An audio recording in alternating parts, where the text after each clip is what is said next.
So hey guys, how are you all? Welcome to Cosfic. So we are back with a brand new movie on what if Naruto was ancient power of the Greeds, during the first fight with Zabuza movie, but before we start, be sure to subscribe to our channel and like this video. Now let's begin the story. The ninja world had a vicious sense of humor at times, one that could say this was Naruto Uzumaki. He was a young man who just started his ninja career and even bore that he had always had problems. It began when he was born. The fourth Hokage, the leader of his village, sealed away a large demon called the Nine-Tailed Fox inside of Naruto. While the fourth wanted the young boy to be seen as a hero for holding the great demon back, he was in fact seen as the fox incarnate. The boy was hated his entire life. They couldn't beat him because the reinstated third Hokage had a soft spot for the boy. They did manage to hurt him in different ways. They ignored him whenever they could, kicked him out of stores, and the ones that didn't kick him out sold him rotten goods. The matriarch of the orphanage even kicked him out when he was 8. On top of that, the younger generation ignored Naruto as well due to their parents showing a dislike for the boy. Eventually Naruto joined the ninja academy. He wasn't very talented because he had trouble performing the basic jutsu. This wasn't due to a lack of talent, but due to a lack of control. He had massive reserves for someone his age. This made his chakra hard to control, which meant he couldn't do a simple transformation or clone. The teachers also slacked off and never taught him anything. This made him the dead last of the class. After going through the academy 3 times, Naruto finally seemed to catch a break. He finally passed after outing a traitor to his home, the Hidden Leaf Village. He learned an A-ranked forbidden jutsu in just an hour and finally passed. That good time didn't last long, however. He was put on a team with the Rookie of the Year Sasuke Uchiha and his loyal fangirl Sakura Haruno. The two immediately made fun of the blonde and mocked him whenever they could. Sakura even went so far as to punch him for the smallest of things. This was actually a plan hatched by her mother. Sakura was to lure Naruto in with her womanly charm, in her mind, hurt him for any small mistake, and when the time was right, kill him. Sasuke just didn't like him because he thought Naruto was dead weight. What's worse was Naruto's sensei, Kakashi Hatake. Kakashi blamed Naruto for the death of the fourth, who was his sensei, when the exam for the Genin came and when he tied Naruto to a post and just left him there. When training came, he left to train Sasuke privately and gave Sakura genjutsu to practice while forsaking Naruto. Now the man had taken him on a C-rank mission to protect a bridge builder named Tazuna as he made his way back to his home in Wave Country. It was immediately bumped up to a B-rank mission when they were attacked by 2 missing nin from Kiri called the Demon Brothers. Despite better judgment, they all went along with the mission. Now the team was currently in the middle of a confrontation with an A-ranked missing nin by the name of Zabuza Momochi, one of the former 7 swordsmen of the Mist. Naruto, Sakura, and Sasuke were currently in the middle of a formation in front of Tazuna while Kakashi was battling Zabuza. "You might as well give it up, Kakashi," Zabuza taunted. "I'll cut you down and those little brats of yours." Kakashi scoffed and said, "Don't be too sure." Kakashi then charged Zabuza with the intent of finishing the fight. Zabuza dodged the punch and then tripped the Konoha Jonin. As Kakashi resurfaced from falling into the water, it started to feel a bit heavier.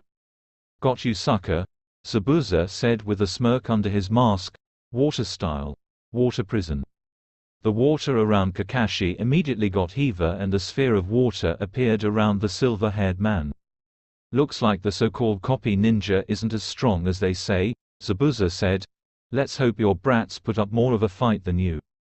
In the mist that surrounded him, a water clone Zabuza had made earlier in the fight stood in front of the 3 genin. "You want a fight?" Naruto asked. "I'll give you one." Shadow clone jutsu.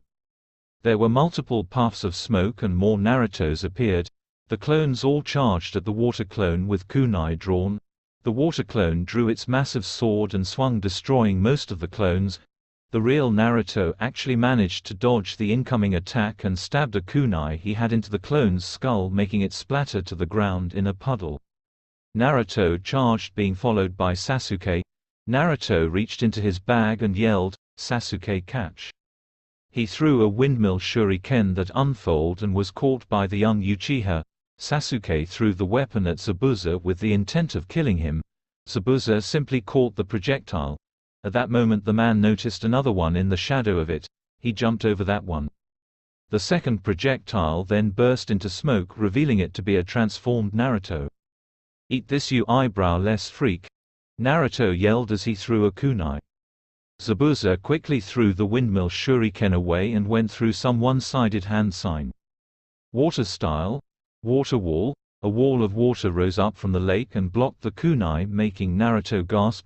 Zabuza then tore out his sword and threw it with surprising strength. Naruto didn't have time to react and the large blade sliced through his chest. The whiskered boy fell to the water and started to sink below the surface. Zabuza laughed like a maniac. Kakashi looked upset, but on the inside he was smirking. Finally, he thought, Minato-sensei can finally rest in peace. Meanwhile, Naruto woke with a gasp. He looked around shocked. He felt his chest and found that there was no wound. He looked around and saw what looked like a large coffin. What the heck is that? Naruto thought to no one in particular. Naruto walked over to the coffin and was shocked at what he saw. There were multiple coins inside of the coffin. There were red ones, blue ones, purple, green, black, orange, gold, gray, and silver coins. There were also 2 belts with strange devices. One had a rectangle buckle with 3 slots on it and a round device on the side with a coin dispenser. The second was a completely gray with 1 coin slot and a green orb on it. Naruto reached inside to touch the buckles. As soon as he did, pain surged through his arms. Energy wrapped around him in beautiful displays of color. Images flooded Naruto's mind. There were images of 2 men using the buckles in the coffin to activate armor and fight these powerful monsters. The one with the rectangular belt had armor that was usually 3 colors. He saw him use the armor with the same color coins to make stronger forms. He saw him use the coins with this axe-like weapon to destroy more of them. He saw the man with the silver buckle create armor that was green, silver, and black, with orbs on his arms, shoulders, legs, chest and back. Each orb made a different part. He used one, or all of them. The weapons he made even formed a large scorpion. Naruto finally threw back his head and roared as a multicolored light show fired off into the sky. In the real world, Zabuza faced Kakashi and was about to end the fight. At that moment the same multicolored light show burst through the water and an incredible power was felt. What is this? Zabuza thought. This intense power. Kakashi thought. Could it be? Is the Kyuubi awakening? But how it died? No, this isn't Kyuubi, the bloodlust isn't there. What is it then? Out of nowhere music played, then a noise like 3 things were being scanned. A strange voice cried out, Shachi, Unagi Tako, Shush Shush Shouter, Shush Shush Shouter. There was a bright blue flash. When it faded, everyone stared in shock. In front of Kakashi and Zabuza stood a tall male figure. He had on black and mostly blue outfit that looked like it was made out of leather with armor on the legs. Arms, shoulders and head. The head looked like the head of a whale with large yellow eyes. The arms had a white lighting bolt going down the arm from the shoulders to the gloves. They also had what looked like light blue ropes on it as well. The legs had what looked like light blue octopus tentacles imprinted on them. On his chest was a large medal that had 3 symbols on it. The top part had what looked like a whale in mid-jump, the middle had the image of an eel, and the bottom had the image of an octopus. The man was silent before he threw back head and yelled. The yell sent out a wave of blue energy that knocked Zabuza off his feet and freed Kakashi. Zabuza caught himself and glared angrily at the newcomer. The armored man reached into the water before pulling out Zabuza's sword Kubikiri Hocho. He-Man then threw it to Zabuza.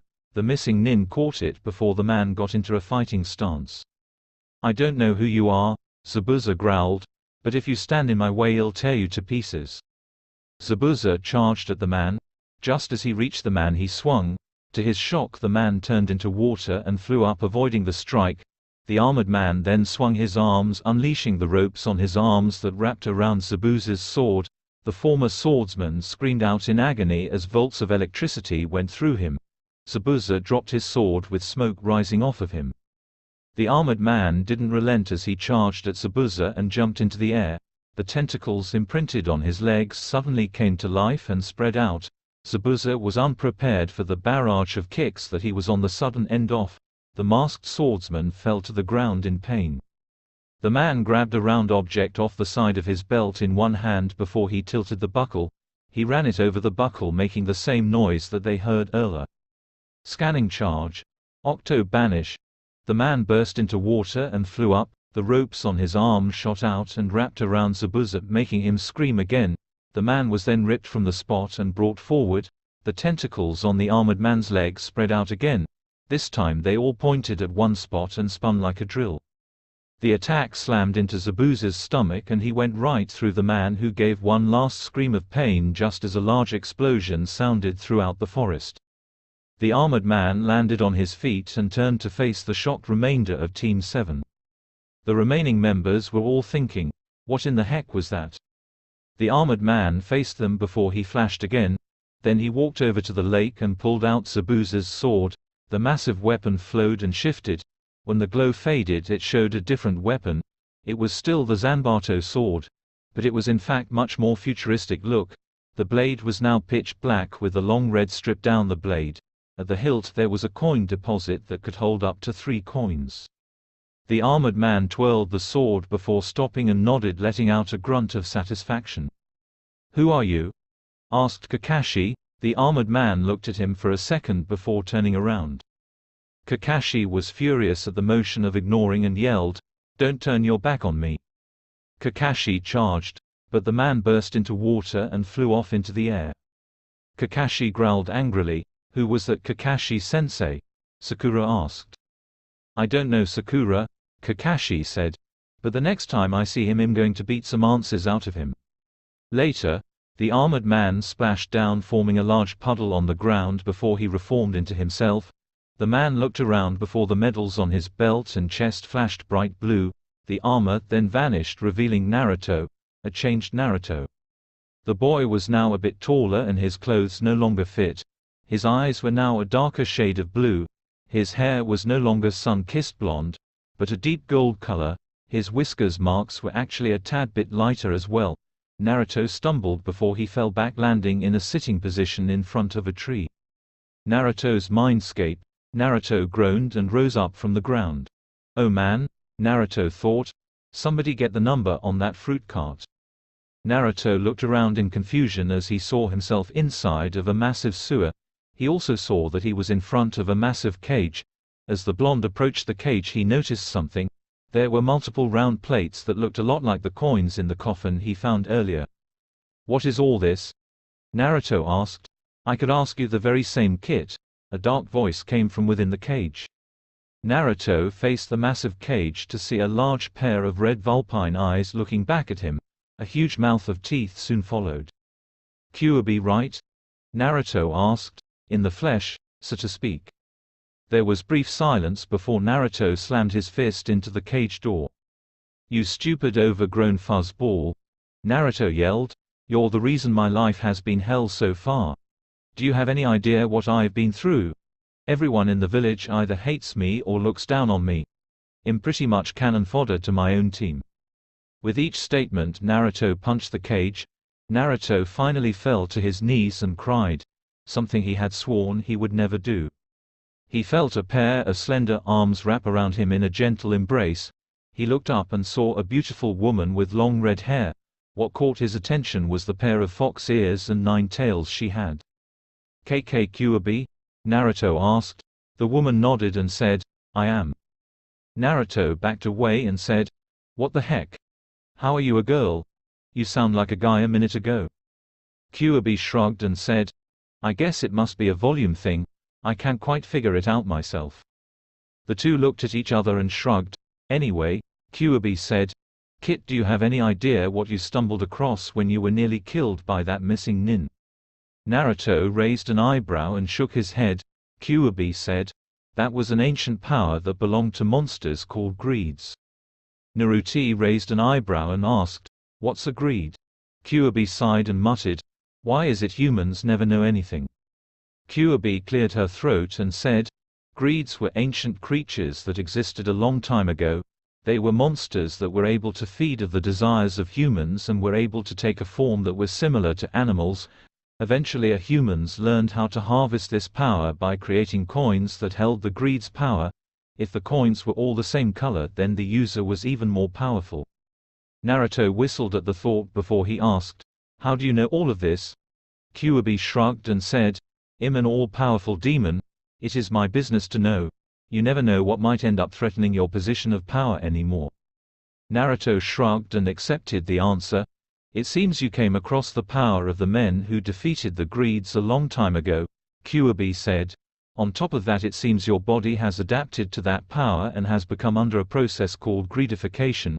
You are in essence a greed yourself." Naruto yelled, "I'm a monster now."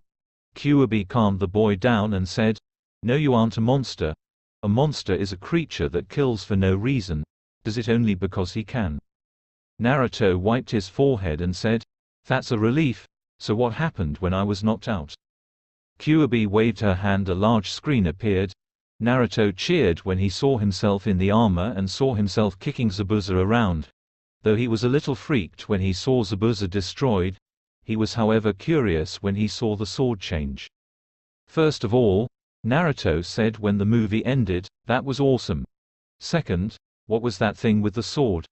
Kyuubi was curious herself and said, "I think the sword Zabuza had was sentient. When you defeated him it acknowledged you as its new wielder. I changed to fit you, I guess. That would explain the coin slots on it." Naruto nodded at the red-headed woman. "Now then," Kyuubi said, "I need you to wake up. We need to start training if you are going to learn how to use that armor effectively. Before that thought, I want you to do something for me." Naruto looked at the redhead and asked, "What?" The woman grabbed Naruto by his torn shirt and yelled, "Get rid of that thrice-damned orange monstrosity that you call an outfit." It had been about a week since Naruto had gotten his powers. After being yelled at by Kyuubi, Naruto exited his mindscape and went for a nearby town. He managed to get some clothes with what little money he had since all the items were now reasonably priced. The blonde came out with a gray shirt, a black jacket that had a green stripe running up the sleeves and meeting at his back. He almost had on cargo pants and black sandals. He also got a sheath for his new sword. While Naruto was leaving town, he noticed a few of the girls looking at him with blushes on their faces. He simply shrugged it off. After that, Naruto had started his training. With the Kyuubi's guidance, Naruto was able to grasp the use of his new sword very easily. While training with it, Naruto found out that if he put in certain coins into the scanner on his sword, the attack had a different effect. For example, if he used the lion, tiger, and cheetah coins, the attack became a supercharged fire wave. Finally, he learned that he could turn the sword into a simple armband to make it easier to transport. When Naruto wasn't training with his sword, he was training with the two armors. Naruto learned that the one with the multiple coins was U and the one with the orbs on it was called Birth. Naruto trained with each coin and tried every combo he could think of. It was helpful since Kyuubi told him that he could use shadow clones to get the memories back. Naruto also practiced switching forms or coins NTHE middle of a fight. He also found out that U and Birth had their own special weapons. Birth had a strange weapon that Kyuubi called a gun. The first time Naruto tried using it, he was knocked clear off his feet. Kyuubi didn't let him live that down. U had a sword and what looked like an axe. The sword was called Medahariba. It was a long sword that was able to take in the normal medals, up to 3. Naruto found that if he put 3 of the medals in the sword, it could slice through anything. The axe that looked like it had a dinosaur head on the top of the blade was called Medagabru. The axe-like weapon was able to take in different medals and corresponded to the form that U was in. The axe was able to slice through anything like the sword, though it usually caused big explosions. Naruto was also growing stronger in his ninja abilities. Thanks to the shadow clones, Naruto was able to get in more chakra control training. While he didn't know any jutsu, he was getting better in his chakra control. It wasn't much, but it was better than nothing. Naruto had just finished his training for the day when Kyuubi spoke up in his head. "Naruto," Kyuubi said, "I think it's time we headed after your teammates. I want to see the looks on their faces when they see the new you." Naruto nodded and thought, "At least I know where to go." follow the unfinished bridge. Naruto then started running for the bridge. It was pretty easy to spot since the bridge was pretty freaking massive. All was going well for Naruto in his run until he reached the water. "Hey Q-chan," Naruto said. "I don't think I have enough control to go across water yet. You think I should use my armor?" Kyuubi was silent for a moment until she answered, "Yeah, it'll be even more funny when they see you without it." Naruto grinned before the U-drive appeared on his belt in a flash of color. The blonde took out 3 blue medals and placed them inside the buckle before the tilted it. Weird music played ut-nilt. He grabbed the U-scanner and slid the object across the buckle. Shachi. Unagi. Taco. Shush shush shouter. Shush shush shouter. In a flash of blue light and what looked like a splash of water, OOO's marine form stood in Naruto's place. The blue-colored armor flashed before bursting into water and splashing down into the river. Underwater, U shot through the water like a torpedo and swam towards the bridge. As he got closer and closer, he saw what looked like a town on the completed end of the bridge. He also heard what sounded like fighting, lots of fighting. Still disguised as water, U peeked through the surface at the bridge. He saw what looked like his old team and a new figure fighting off an army of mercenaries. At the back of it was a short old man wearing a business suit with a cane and a cast on his right arm. U was about to rise up and join the fray when he noticed something.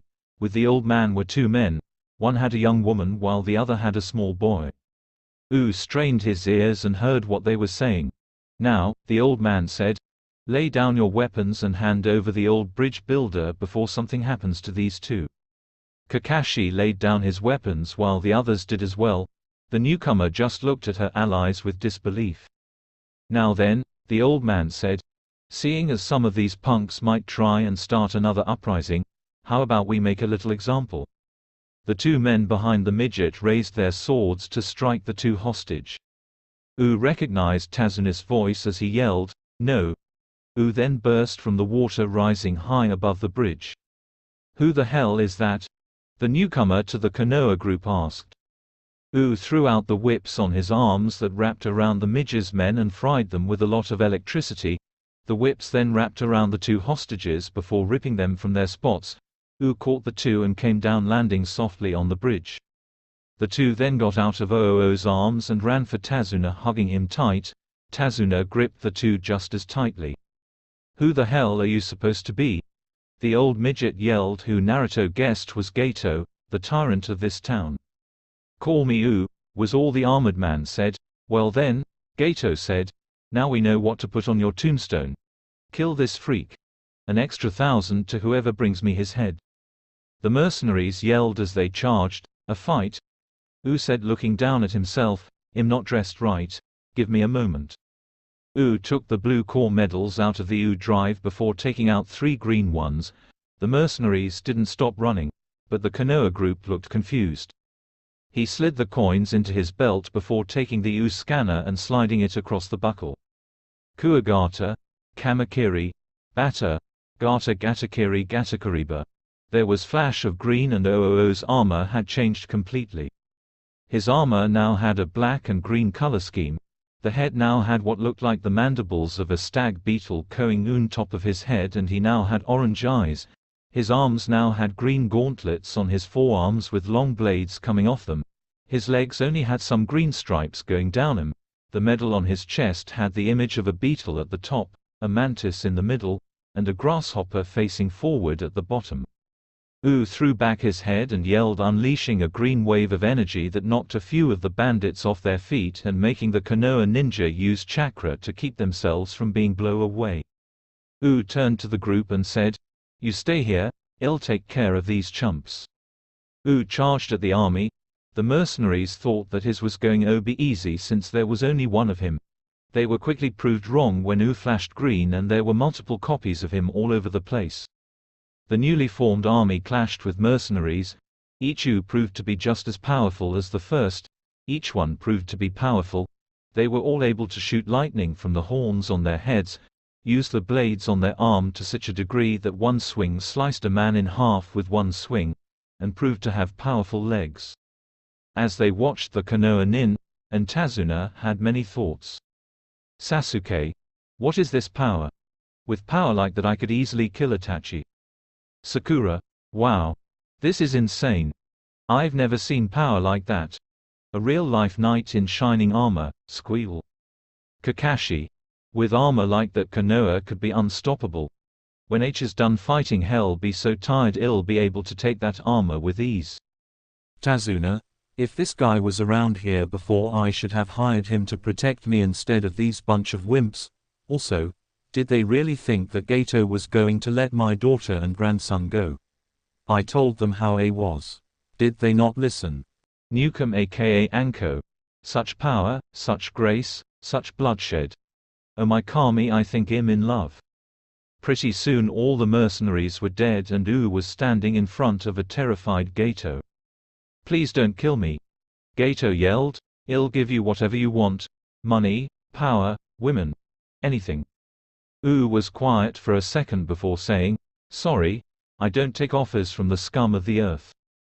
Uu slammed his fist into the ground forming light green cracks in the earth. He pulled out Mediga Brew.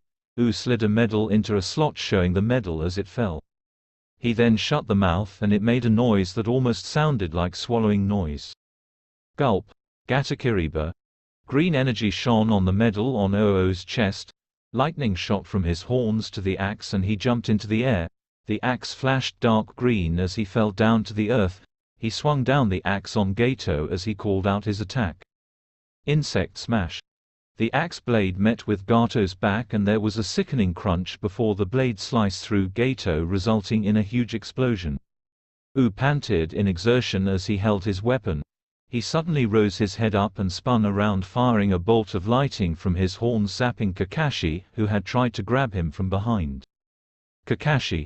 The woman Uu didn't recognize yelled, what do you think you're doing? This guy just saved us. Uu looked at the woman and blushed behind his armor. She was a tall woman with purple hair done up in a pineapple shape. She had on a fishnet shirt under a brown trench coat, a short skirt, shin guards and sandals. She was not only beautiful, but she had a body that model would kill for. Anko. Kakashi groaned. I was just trying to subdue a possible enemy. Anko rolled her eyes and said, an enemy who just destroyed an entire army of mercenaries who you just gave up against when they showed a pair of hostages. You really are stupid. Anko turned to Uu who was still looking at her and said in a sultry voice, you see something like big boy. Oo's blush was now completely visible through his helmet, which in all honesty made completely no sense at all. At that moment Uu was suddenly grabbed and pulled into a very tight embrace. He looked to see that it was the girl with Tazuan that was now hugging him to death. Thank you, the girl said. You not only saved our lives, but you saved our town.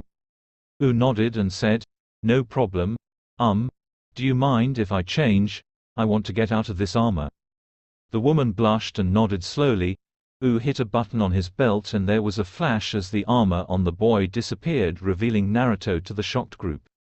Naruto. Sakura yelled, how the hell are you alive that Zabuza slice you in half?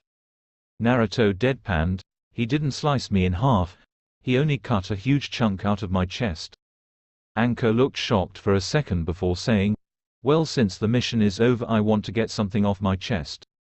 The woman walked over to Kakashi before slamming her knee into his balls.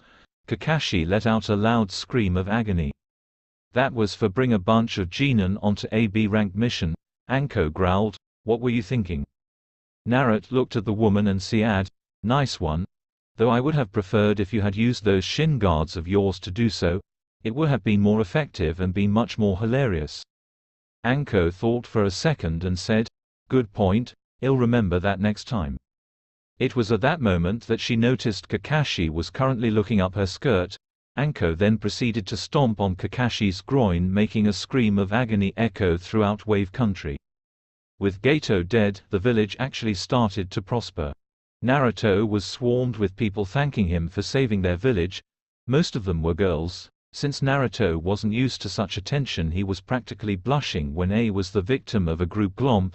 It became even worse when one of the girls hit one of his whisker marks in the right place and made him purr. The boy was promptly glomped again by the girls screaming kawaii.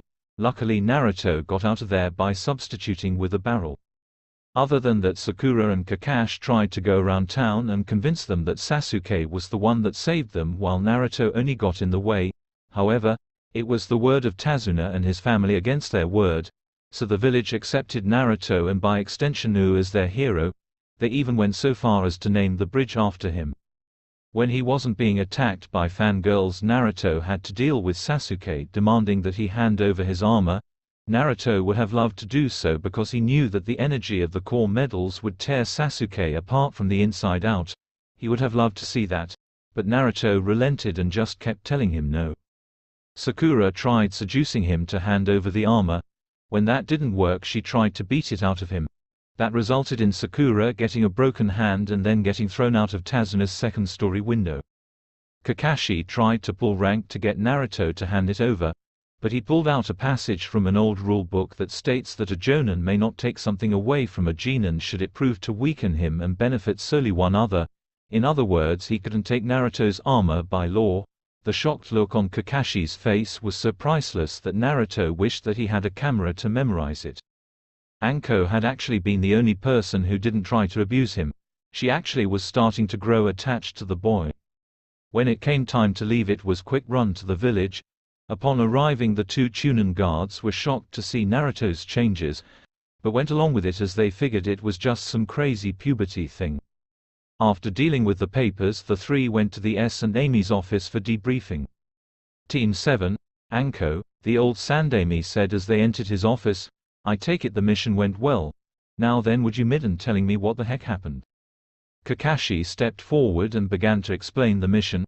He was going well in it until he reached the fight with Zabuza. From there it was a point of making Sasuke look like a hero and Naruto look like he just got in the way. With each word, Naruto and Anko were getting angry because they knew every word coming out of Kakashi's masked mouth was complete and utter crud.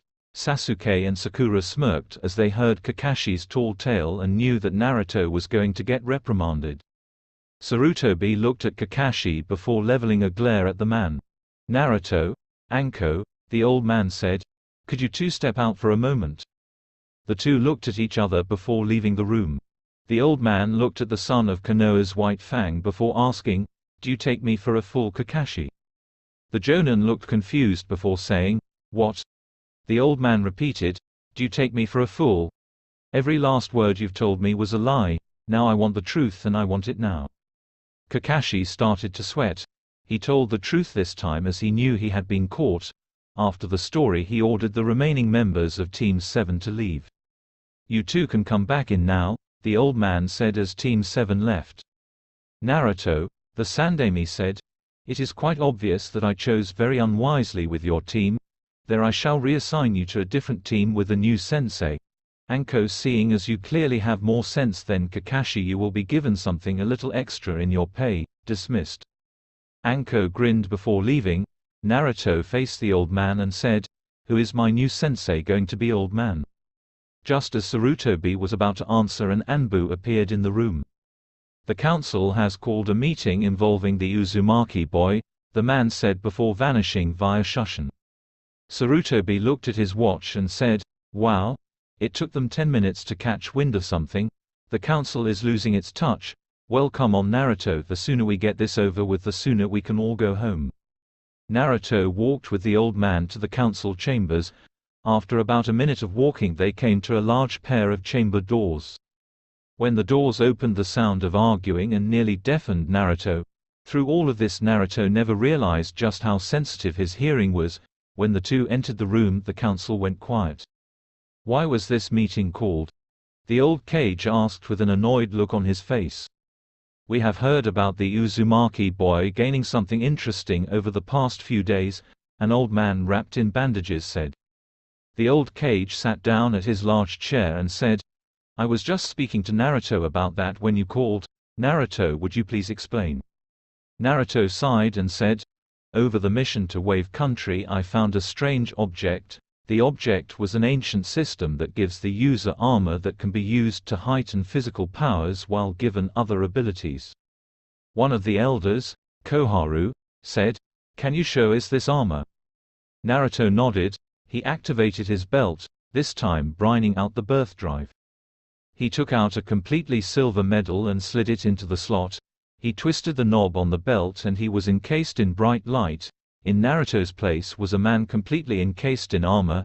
The armor was green with metal plating on the left side of his chest, both shoulders, and a strange object on the side of the belt and an object used for holding cell medals. There were silver-green pods on the right shoulder, chest, right forearm, legs, left forearm, back. The helmet was mostly black with a silver and black mouth that resembled that of a bug with gold going under the chin and up the side. There was a large black U-shaped arc that went up over the eyes, forming a visor and a green spot on the forehead. "What do you think?" Berth asked as he motioned to his armor. "You must hand over that armor now," a civilian said. "We can then mass-produce it and we can be unstoppable." Naruto cut off the civilian's rant by saying, "Impossible. When I used the system first it bonded with me. Should anyone else try I would, more than likely, tear them apart from the inside out."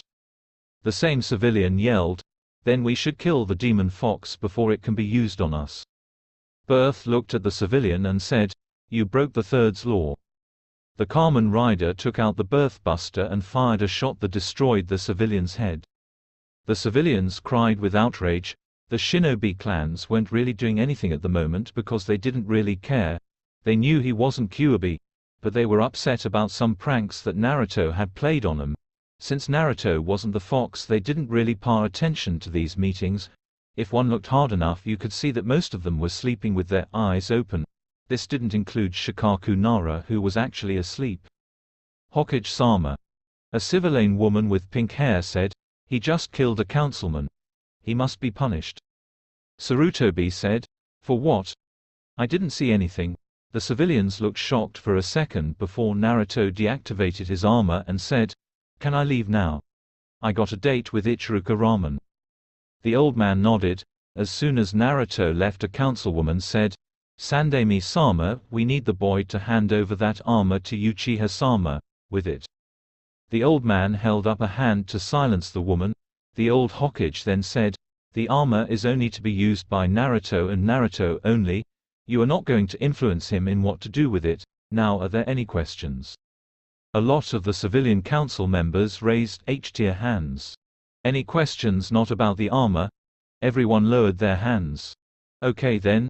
Meeting adjourned. It had been a few days since Naruto and Team 7 had arrived back at the village. Since their unofficial disbandment, with the so-called team gone, Naruto had plenty of time to train. He would go to a Sam-el secluded and start practicing with both of his drives and his sword. He wanted to practice with them both since there may not be a time for him to use it. While training, Naruto was often spied on by his former teammates. Sasuke even came out at times demanding that Naruto hand over the armor. Naruto would simply ignore the boy and knock him out with a simple chop to the neck. Naruto also ran by a weapons shop one day to pick up a few new supplies since he had money from the A-ranked mission and Zabuza's bounty. While there he also found a book on Zanbato katas and moves most likely gotten from Kiri during one of the great shinobi wars. Naruto was in the middle of running a few Zanbato katas when an Anbu appeared in front of him. Luckily for him, Naruto was able to stop the massive sword he had from slicing the Anbu in half. "You really should do that when you see somebody practicing with a sword, man," the gold blonde said as he sealed the sword into his wristband. "Hokage-sama has called for your presence, boy," the Anbu said in a monotone voice. Naruto nodded and started to head for the Hokage Tower. After a few minutes, the gold-haired boy found himself in the old man's office along with the former Team 7 and Team 8, which consisted of Kurenai Yuhi, Hinata Hyuga, Shino Aburame, and Kiba Inuzuka, plus THTE last member's dog Akamaru. "Naruto?" Kiba asked upon seeing the whiskered boy. "What happened to you? You look different." Naruto shrugged and said, "I went through a few changes on my last mission. So why did you call us here, old man?" Sakura stormed up to Naruto and growled, "Show respect to the Hokage, you barker." Sakura drew back her arm in a feeble attempt to punch him. Naruto shocked Team 8 by grabbing the girl's arm, bending it and then throwing the woman out of the window. Sakura screamed as she fell down. There was the sound of a crash. "My cabbages!" cried the old man whose cart Sakura had crashed down on. Team 8 stared in shock since everyone knew that Naruto had a huge crush on Sakura. A lot had changed indeed. "Hello Naruto-kun," Hinata said timidly, tapping her fingers together in a shy fashion. "Hinata-chan," Naruto said with his recently discovered lady killer grin making Hinata blush even darker than before. The old cage cleared his throat, gaining everyone's attention. "The reason I called you here is because of the order of the teams," the old man said. "I've been going through the members and I've realized that the teams are overpowered."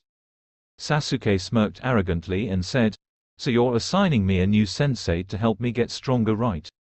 The old cage simply ignored the arrogant brat and said, "Team 7 has plenty of frontal attack members and not enough trackers, while Team 8 has the exact opposite problem. As such, Naruto will be switching places with Kiba. Team 8 will also be gaining an extra sensei to help cope with this change." Sasuke grew furious and said, "How come this team of losers gets an extra sensei when the team with the Uchiha does not?" The old man leveled a fierce glare at the young boy and growled, "You should leave Uchiha before I show you how I became Kage of this village." His voice was even and didn't have an overlay of anger, but with the tone he used he might as well have been wearing a sign that said, "One more word out of you and I will rip you in half." Despite his arrogance, the Uchiha boy backed down. Team 7 then left with Kiba receiving sympathetic looks from his former team and Naruto. The cage then addressed the new Team 8 and said, "You will be meeting your second sensei later this afternoon at your normal training grounds in a half an hour." Kurenai nodded and the new team left. About a half an hour later the team had gotten at training ground 8. As soon as they arrived, Naruto found himself with his cheek cut and found himself with an arm wrapped around him and a pair of soft objects pressed into his back. He felt someone like his cheek. "Yummy," the figure said. "You got some pretty nice blood, kid. I may need more of this more often." Naruto sighed as he remembered the woman's voice. "Hello Anko," Naruto said, rolling his eyes in annoyance. Anko chuckled at the boy's slightly flustered face and said, "Hey Kure-chan." Kurenai smiled and said, "Hello Anko. You know Naruto?" Anko nodded and said, "I met the little runt on the last mission I went on to help his team. If I can call them his team. So these are your brats? I thought you had an Inuzuka on your team." Kurenai said. Hokage-sama decided to switch the two members since the teams weren't as balanced as he thought they were. Anko nodded and said, "Okay kiddies, why don't we get the introductions out of the way so we can get on to the training?" Kurenai said, "I'll go first. My name is Kurenai Yuhi. My likes include genjutsu, my friends Anko, Hana, and Yugao, and roses. My dislikes include perverts, sexists, and rapists. My hobbies include hanging out with my friends, and gardening. My dream I guess is to marry a good man, settle down, and have a few kids." Anko said, "My name is Anko Matarashi. My likes include snakes, dango, sake, dango, my friends Kurenai, Yugao, and Hana, my job at the I&T department and dango. My dislikes include perverts, idiots, hypocrites, a certain white snake, and anybody who thinks down on someone for something that isn't in their control. My hobbies include torture, eating dango, drinking sake, and, well actually reading. My dream at the time is to make a certain white snake pay for making my life hell." Everyone looked a little disturbed at her for a moment. "And I thought that my ramen thing was nuts," Naruto thought. "I wonder who that white snake is. I sure feel sorry for the guy."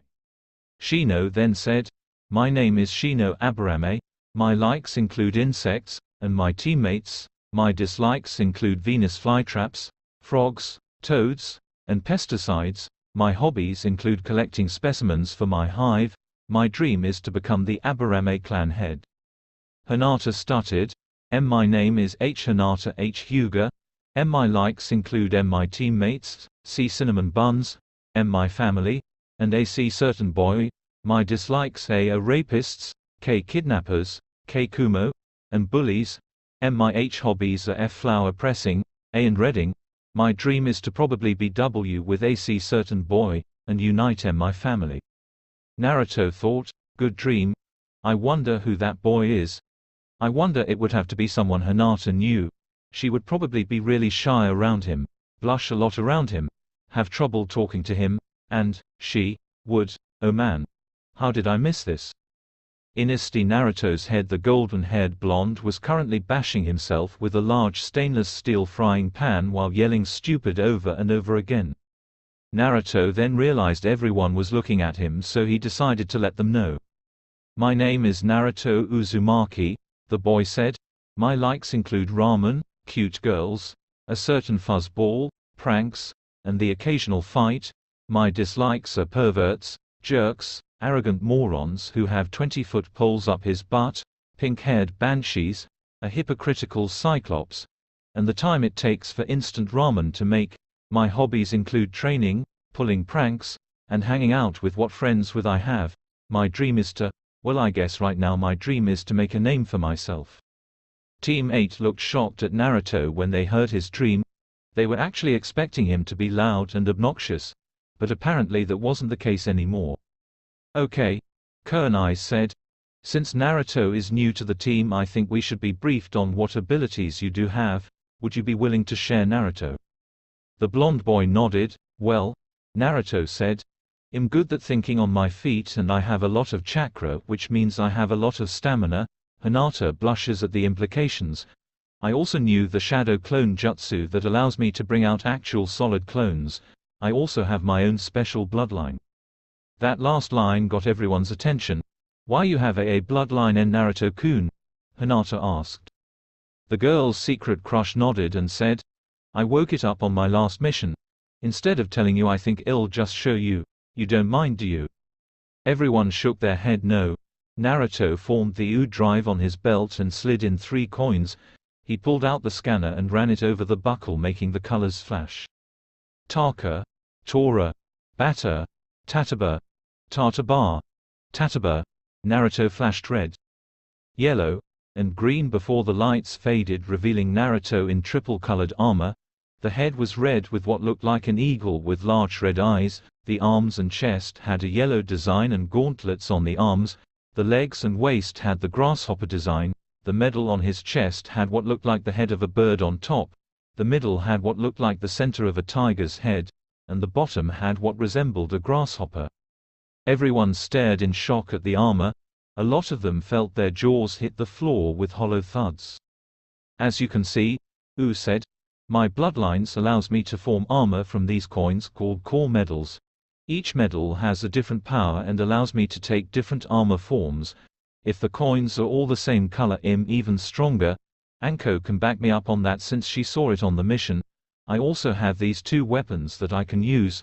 I also have another armor that uses the same principle, only with these weaker ones called cell medals. Everyone was looking shocked at the implications of the armor and Naruto's bloodline. Naruto deactivated his armor and said, so why don't you guys pick up your jaws and we get to training?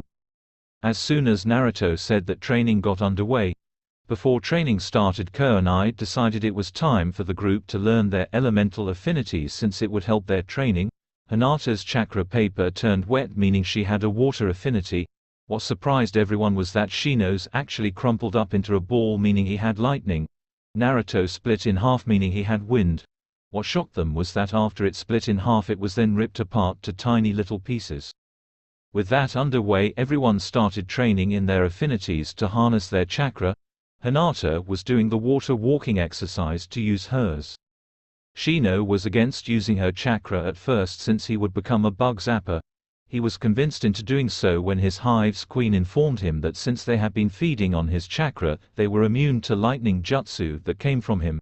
Shino's exercise was to basically focus his chakra between 2 metal rods until a small spark flew between them. Naruto started off simple with the leaf-cutting exercise. The only reason Kurenai knew about the exercise was because her secret boyfriend, Asuma Sarutobi, had a wind affinity as well. Naruto quickly went up in the ranks of his jutsu with the help of his shadow clones. When the boys' team came up to the training fields the next day, they were shocked to see a lot of Naruto, all of which were practicing different chakra exercises. Hinata promptly fainted with her mind on a loop going, so many Narutos over and over again. When the others trained, Anko would spar with Naruto to help him in his taijutsu abilities, since he had as much fighting style outside of his armor as a drunken brawler. Unfortunately, this led to a little bit of trouble. Once when Naruto was sparring with her, he accidentally tripped and he found his face squashed in her chest. Instead of getting angry, she asked if he liked being in there. This led to some anger from Hinata, who was silently raving that Naruto's face should be in her chest. She immediately blushed dark crimson at the thoughts in her own head. As for Hinata, Kurenai quickly got a way to help her gain chakra control and help get over her confidence issues. She actually had Naruto dance and perform the water walking exercise. When they did, it took all of Hinata's strength and willpower not to faint at having been so close to her crush. Naruto wasn't open with telling her that he knew about her crush, but decided to wait until she finally built up enough courage to do so herself. Naruto also helped the girl with her training, since the book from Kiri about swords also came with plenty of water chakra control exercises. This continued for at least 3 weeks. Over that time, Team 8 had grown stronger. Naruto had learned a few wind jutsu provided by Asuma. Shino had gained some low-level lighting jutsu from the jutsu library, mostly jutsu detailed from the fights against Kumo. And Hinata learned some low-level water jutsu from Zabuza. Over the past few weeks, thanks to the dancing with Naruto, Hinata had grown stronger and much more confident. Her father, Hiashi, noticed this and was wondering if he should test his daughters against one another, and decided to wait until the Chunin exams in a few weeks. At the moment, Naruto and his team were doing the bane of any ninja's career: D-ranked missions. "Remind me again why we have to catch this stupid fuzzball," Naruto complained as he sat in a tree watching the fire daimyo's wife's cat. Anko groaned on the other end of the line of their comlink and said, "We told you already, kid. These missions are a major part of village income, no matter how annoying they are, though I'd rather skin this cat, roast it, and feed it to my snakes." A sigh came from Kurenai's end as she looked down at the cat. "Team ready?" she asked. "Go." The team jumped down and charged at the cat. Hinata tried to grab it, but a cat jumped up and ran across her shoulder. Shino tried grabbing her with a swarm of insects, but the cat avoided the swarms with surprising agility. The cat then made another break for it, but a swarm of snakes cut off the demon cat's retreat. She would have run again, but she was suddenly ripped from the spot and was gently scratched behind the ears. The cat purred and rubbed into the petting from Naruto. "Confirm," Naruto said. "Ribbon on the right ear, it is Tora." Team 8 went back to the mission depot. When they got there, the fire daimyo's wife squealed and ripped the cat from Naruto's arms and started squeezing the poor kitty to death in her arms. "Now I see why she always runs away," all the genin thought. Anko was thinking, "That's it, squeeze a little bit harder." Naruto lived up to his reputation as the village's most unpredictable ninja and walked up to the woman before ripping the fuzzy captive out of her arms. "Hey!" the plump woman yelled. "What do you think you're doing?" Naruto answered blankly, "Stopping you from accidentally killing a poor defenseless animal." If anyone noticed, the cat was letting out a large sigh of relief. "What are you talking about?" the woman asked. Naruto answered, "Madam, cats are naturally smaller than humans. I know you like to smother things, which is probably a mother instinct. You can't just smother an animal like that, you very well may end up crushing her." Chiyo, the fire daimyo's wife, actually seemed to be considering the boy's wife. The woman then gently took the cat into her arms. The cat seemed to not want to because she started flailing wildly as Chiyo took her. Tora's scared expression because surprised then relaxed as she nestled into the woman's arms and purred loudly. "I don't remember seeing Tora so relaxed and happy," Chiyo said. "Thank you. I think I'll be leaving a little something extra in the pay this time." The woman left and Naruto and his team happily got paid. When they left, the two Chunin manning the depot looked at each other. "How come none of us ever tried doing that?" "Nameless Chunin no," one asked. "Nameless Chunin no," two answered. "We were probably too scared of facing her husband's wrath." All the people around that heard them said, "You got that right." It had been a couple of weeks since Naruto had joined Team 8 and the group had stopped the dreaded catch Tora missions. While this did earn Naruto a few points with EVE villagers, some of the more greed civilians were upset that Naruto had stopped one of their most reoccurring missions. Since then things had changed for Kurenai's team. Shino had learned a few extra lighting jutsu. He had at least 3 offensive and was seeing if he could find a way to combine his lightning jutsu with his insect hive. Hinata had gotten over a good deal of her confidence issues thanks to her dancing with Naruto. That was actually made obvious when Hinata showed up to practice one day without her jacket, showing that she was actually quite developed, leading to Naruto losing consciousness with a nosebleed and Shino losing his glasses, revealing eyes. Naruto had learned plenty wind jutsu and had learned a few sword moves as well as a few more cell medal combinations for his sword as well. Right now Naruto was doing his current dancing routine with Hinata. While they were dancing, Kurenai had actually taken a few pictures to commemorate the moment. Shino was currently surrounded by a few bugs and focusing lighting chakra into them, making them hum slightly as their wings buzzed as they flew. When training time ended, Kurenai approached her team and said, "Okay team, I'm pleased to announce that I have signed you 3 up for the Chunin exams in a few days." Naruto smirked and said, "Cool." Kurenai said, "Now I have to say one thing. Do not kill anybody unless the moment calls for it. Second, if you embarrass me as a sensei, I will find you and make you relive your worst nightmares." All 3 genin looked nervous as they knew that the genjutsu mistress was actually quite serious with that threat.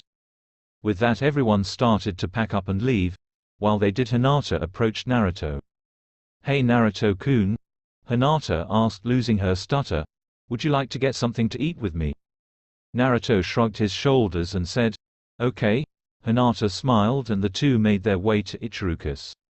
"Welcome to Ichi, Naruto," Ayami asked. "I'm glad to see you back. And who is this? Your girlfriend?" Hinata blushed slightly at the thought of dating Naruto. The gold blonde answered, "Shusha's just my date for tonight." Ayami giggled and said, "Date, huh? Hey daddy. Get the lovebird special." Hinata blushed at the woman's implication. Chuchi, Ayami dad, walked in with a pair of large ramen bowls with a heart pattern going around the side. The two slowly ate and started to eat their meal. As they did, the two got to talking. Naruto and Hinata found that they had a lot in common. Hinata also shared the amount of scorn that was held between the main family and branch family of the clan. After eating and heading home and then walked Hinata home. After dropping her off, Naruto kissed the girl's cheek. As soon as Naruto was gone, she went into the complex, up to her room, locked the door, and squealed happily into her pillow. It continued like that for a few weeks. Naruto and Hinata would continue to go out and talk after team training. It eventually changed to here they would go to the park, a movie, or just get some snacks. All was going well with their new relationship until they ran into a certain team of jerks. At the moment, Hinata and Naruto were both leaving a movie. The only difference from the other teams was that Naruto now had his arm around her waist. "What the heck is this?" a shrill voice screeched. The pair turned to see Team 7-Kakashi standing there. Sakura had a shocked look on her face as she saw Naruto and Hinata. "What are you doing with Hinata, you pervert?" the pink-haired woman yelled. Naruto raised an eyebrow and said, "Since when has it been perverted to have your girlfriend?" Sakura's eyes widened and stuttered, "GG girlfriend." Kiba's jaw was on the ground as he heard that. "Hey Kiba," Naruto said. "How is your life been since the team switch?" Kiba sighed and said, "Terrible. I have to deal with Sakura's ear-busting voice, Sasuke's attitude, and finally our sensei is either ignoring me and Sakura or has his nose buried in that little orange book. I have no respect for the man." Naruto nodded and said, "It is worse. That book is basically a porn novel." Kiba felt his jaw drop and felt his respect for his so-called sensei run down even lower than before. "Get your hands off her, Naruto Barker. What the hell? You're supposed to like me." The pink-haired Pain yelled as she charged with an intent to knock the blonde's block off. She swung her rather flimsy punch, which was then caught, broken, and was then thrown into the air and onto the ground. Surprisingly, it wasn't Naruto who threw Sakura like a rag doll, it was Hinata. Don't you dare touch my Naruto-kun. The Hyuga heiress snarled with the white fire burning in her eyes. Sasuke grinned at seeing the girl's strength and said, "Come with me, Hinata, I'll show you what a real man is like." Naruto was about to say something when the woman actually smiled and walked up to the Uchiha with a slight sway in her step, something the girl had learned from Anko. Naruto was about to say something himself when he noticed the Hyuga heiress was focusing chakra into her hands. "Sasuke," Hinata said in a slightly seductive tone. Sasuke smirked. Hinata's tone turned angry as she yelled, "I wouldn't go out with you if you were the last human being on Earth." Hinata then released a pair of Juken strikes that knocked the last Uchiha of his feet and sent him flying to the ground and clutching his stomach before he emptied the contents of his stomach all over himself. "Damn you, Hyuga!" Sakura yelled as she rose up from her spot on the ground. Naruto grabbed Sakura's arm and swung her around before throwing her into a nearby shop, followed by a loud crashing noise and the sound of breaking glass and fancy plates. The clerk looked down at the woman, at the broken merchandise and then at Naruto. "It was him!" Naruto yelled, pointing at the downed Sasuke before grabbing Hinata's hand and pulling her away. The two made a mad dash for the Hyuga complex. When they arrived, Naruto faced the heiress and said, "That was awesome, Hinata. Since when could you able to do that?" Hinata blushed at Naruto's praise and said, "My training has been easier and that's something that I made up on my own." Naruto nodded when he heard that. "Naruto-kun," Hinata said, "did you mean that when you called me your girlfriend?" Naruto put on a thoughtful look and said, "Well, you're nice, you're pretty, and, unlike some girls, you aren't an abusive screeching pain in the neck. What did I see in that woman?" the blonde thought after he finished that sentence. Hinata blushed slightly and she shot her head forward and captured Naruto's mouth in a deep kiss. Naruto eventually returned the lip lock and the two made out underneath the moon. A few more weeks later, Naruto and his team stood in front of the academy where the Chunin exams would be taken. "Hold on, guys," Naruto said. "Before we enter, let us have a moment of silence to remember the times we had in the academy before we entered these hallowed halls."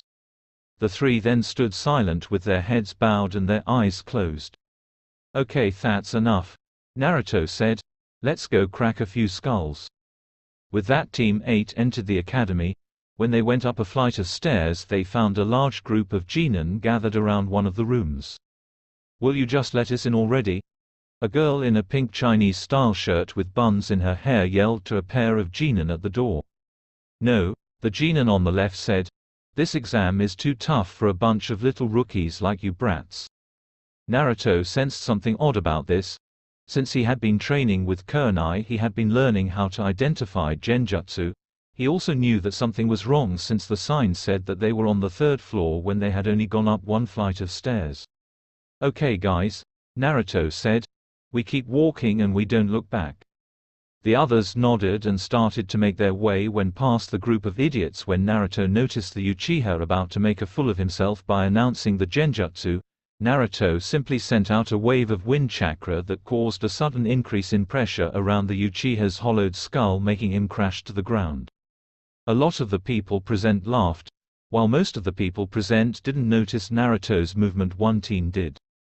The girl with buns, a boy with long black hair and white eyes, and a boy with large huge eyebrows, a green jumpsuit, and an ugly bowl-cut hairdo. "You," the white-eyed boy said. "Who are you?" Naruto turned to the boy and said, "Isn't it polite to offer your name before asking someone else's name?" Neji scowled. How dare this commoner lecture him on proper manners? The Hyuga prodigy made his way forward to teach Naruto a lesson and swung out a strike. Naruto then caught the attack and applied pressure, making the bones in his hand grind together. Neji gritted his teeth. Naruto then pulled Neji's wrist out of the joint. Neji would be able to compete, but his wrist would be tender for a while. Naruto scoffed and left with his team. While they did, the other two tended to their teammate. The green-clothed one stared at Naruto as he walked away.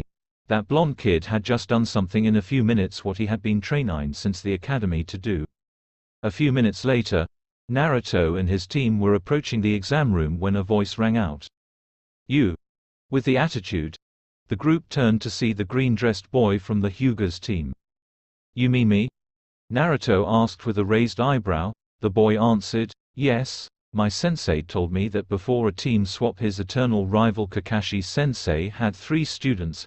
One was the beautiful and intelligent Sakura, the other was the dark and powerful Sasuke. Finally there was the unpredictable and talentless Naruto. If what sensei told me you are that very same Naruto, if what you did to Neji, last year's Rookie of the Year, is considered no talent, then the ideas behind you were wrong. I am last year's dead last, Rock Lee, and I challenge you Naruto Uzumaki to a battle here and now." Naruto raised an eyebrow at the boy. "Lee," Naruto said, "while I respect your resolve and the need for you to prove yourself, we should save our strength." Lee was about to interject when Naruto said, "Besides, if we fight now, how would you be able to prove your strength to those around you?" Lee scowled and begrudgingly agreed. With that, the oddly dressed boy went back to join his team. Team 8 then continued their journey to the exam room.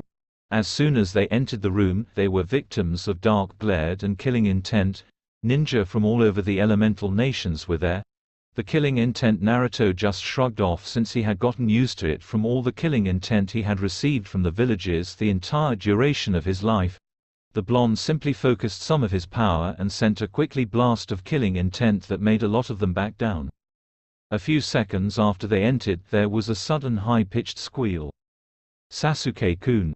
The group turned to see the Reform Team 7 with Sasuke getting blomped by a platinum blonde wearing purple. She was followed by a chubby boy with a bag of chips and a boy with a lazy expression on his face.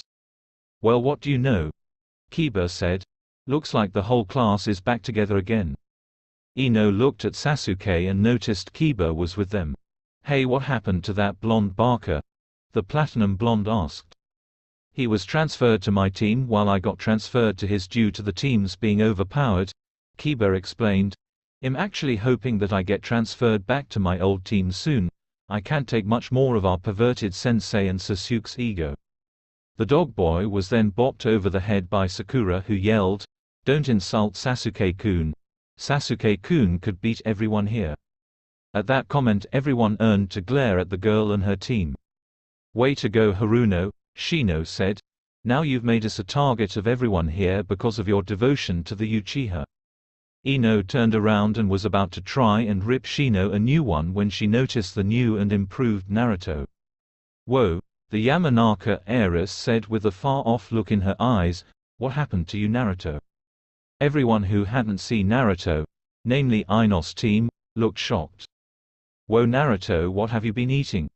Choji asked while munching on his chips. "Troublesome," Shikamaru said with a slightly interested look. Ino was now staring with a blank expression.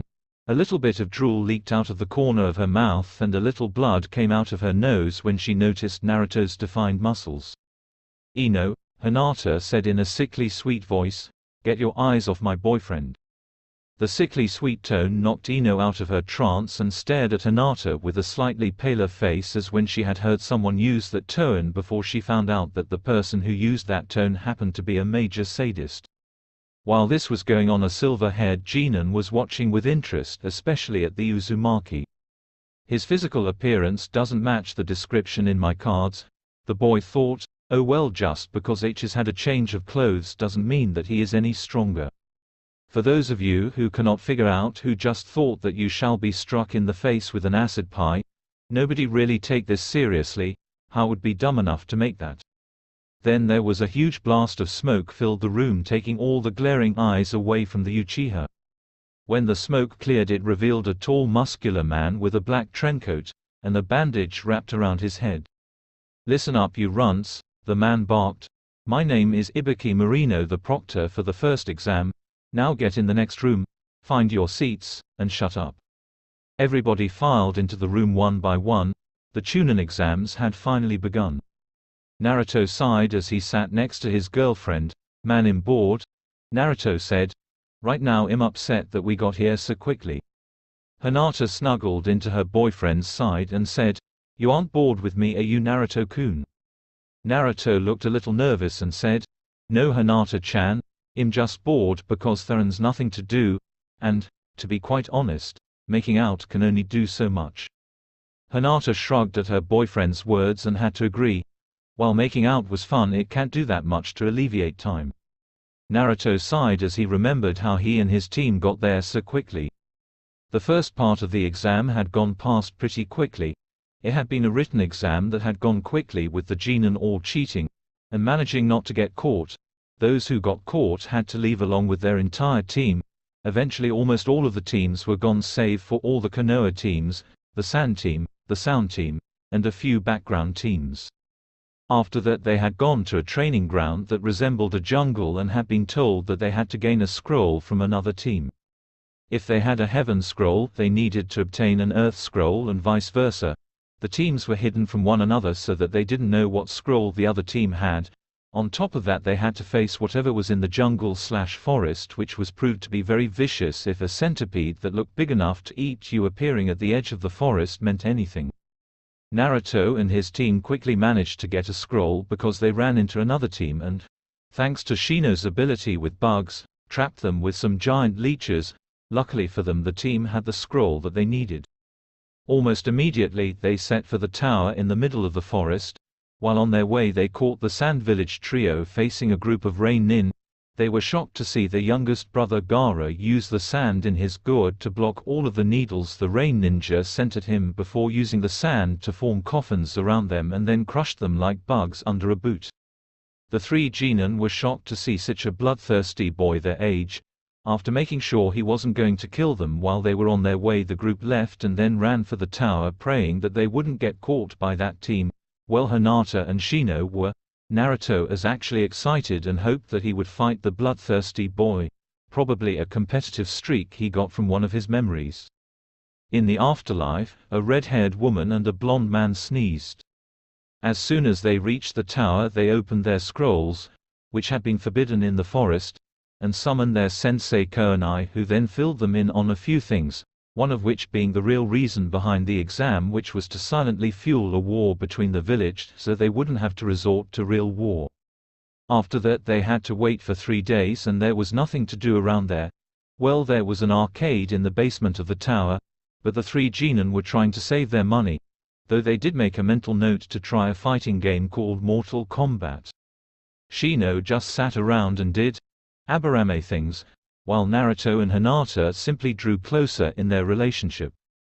Near the end, Naruto was hoping that Team 7, save Kiba, had gotten eaten or, more than likely, got killed due to Sasuke's ego.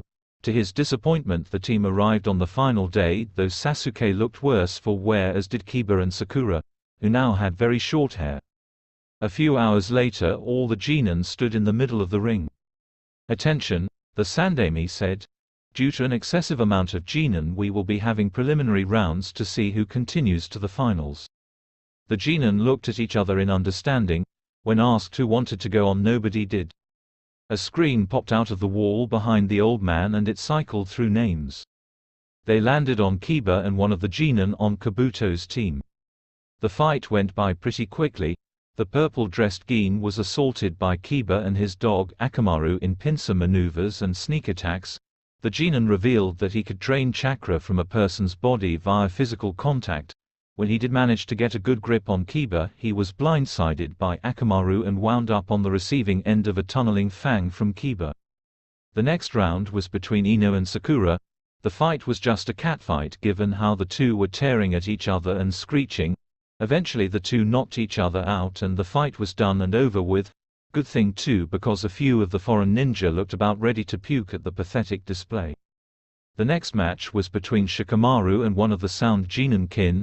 Kin started off the fight by throwing needles that had bells on them.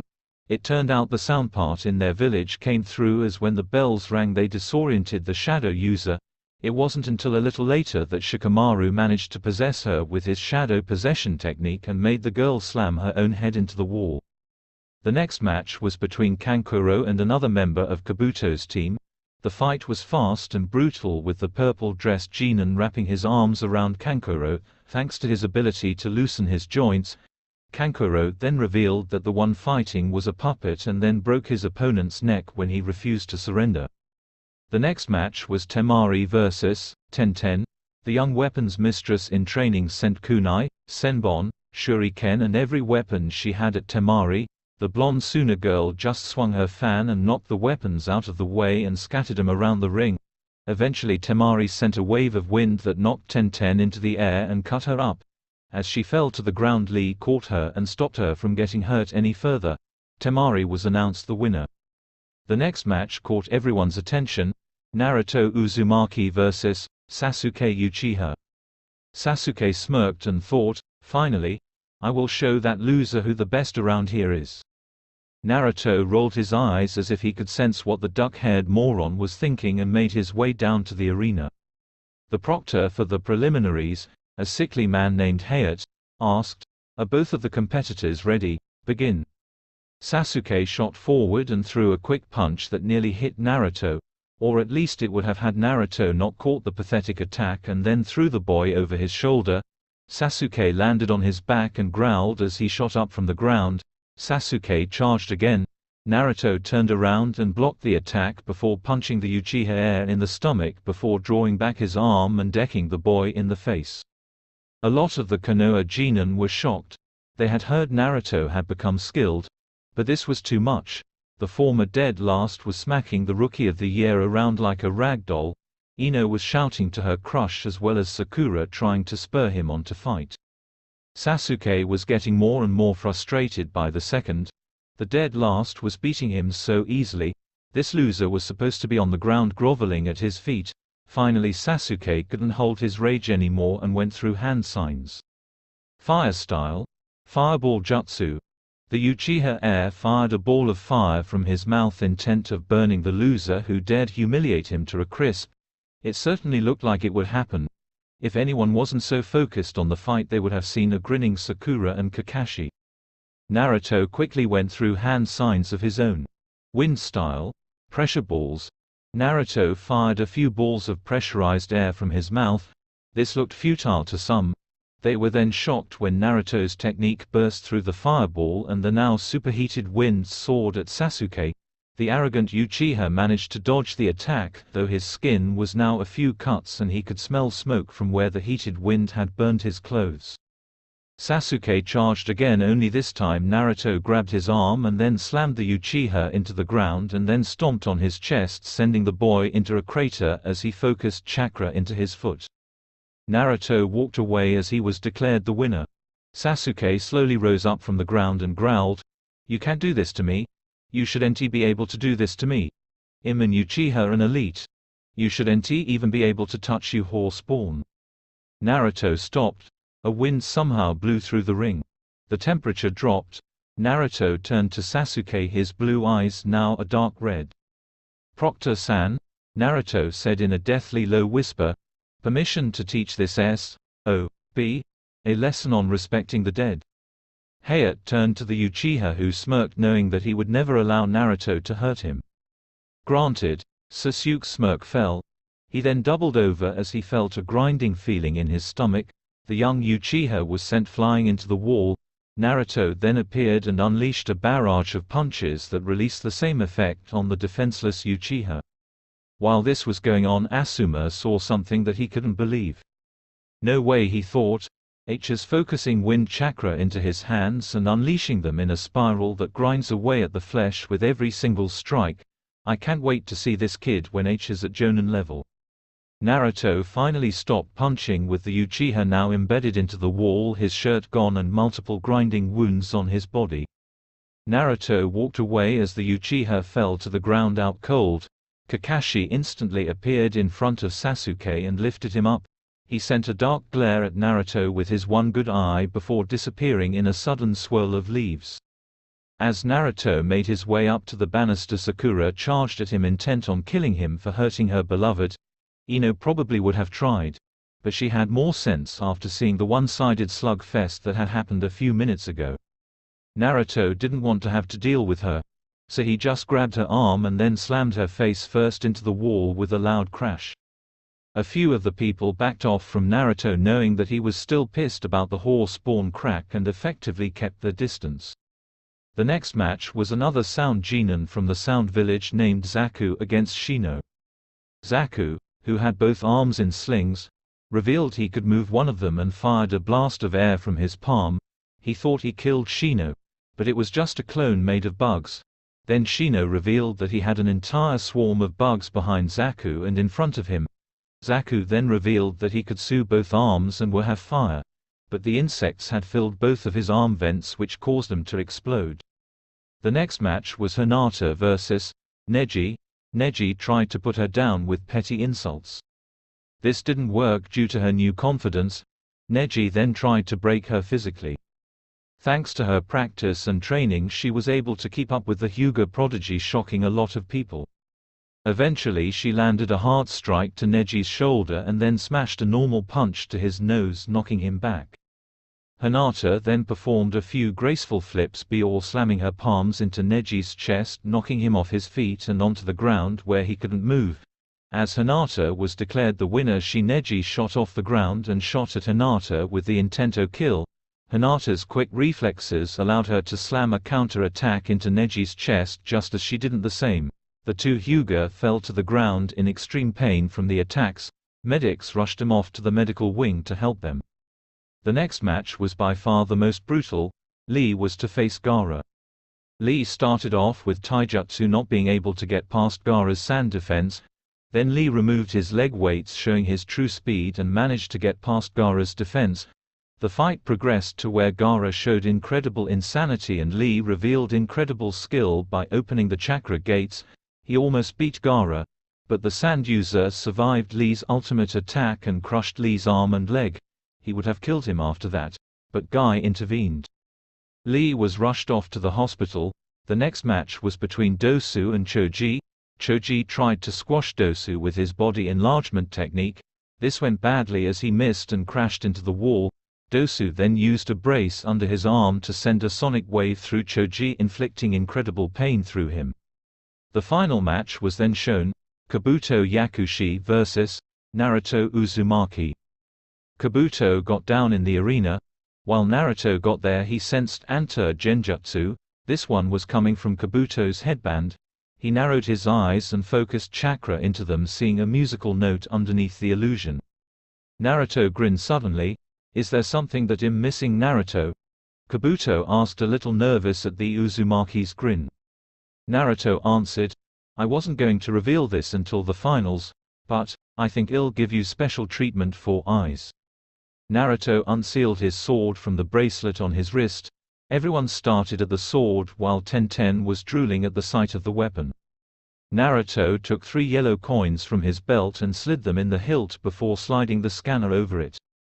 Lion, Tora, Cheetah Laterata, Scorch Slice. Naruto drew back the large weapon and swung it, sending a large blast of yellow flames from the massive weapon. Kabuto was unprepared for this and screamed as the bright yellow flames burned him alive. Just as the Sandaime was about to yell and reprimand Naruto, he noticed the headband on Kabuto's burned corpse turn into a headband for the Sound Village. Everyone was shocked at the development, while a Sound Jonin on the other side of the banister looked a little pissed off. Everyone stared in shock, not believing that Naruto had just killed someone. He was a traitor still, but the fact that Naruto had just killed somebody made a few people very nervous. After a few minutes to clean up Kabuto's body and fix the hole in the wall formed by Sasuke and Naruto's fight, the finalists were called down to the ring. The final matches were as follows: Dosu vs Kiba, Temari vs Shikamaru, Kankuro vs Shino, Naruto vs Gaara. "Okay," the Sandaime said. "You have the lineup for the finals. You have 1 month to prepare. Now go on and prepare for the final fight." With that, everyone left. Naruto, however, went to the medical wing to check on Hinata. Naruto looked down at Hinata as she lay in her hospital bed. Naruto had been in there for a few hours. After a few more minutes of waiting, a nurse approached the blonde and said, "Excuse me, sir, but visiting hours are ending early today. I'm afraid you'll have to leave." Naruto sighed and got up before kissing Hinata's forehead, making the girl blush in her sleep. As Naruto left, the nurse sighed and said, "I wish my boyfriend was that sweet." As Naruto started to head out of the main lobby, he felt some anger aimed right at him. Naruto grumbled something under his breath before turning around to see Kakashi glaring at him. Are you glaring at me or some invisible guy behind me? Naruto asked.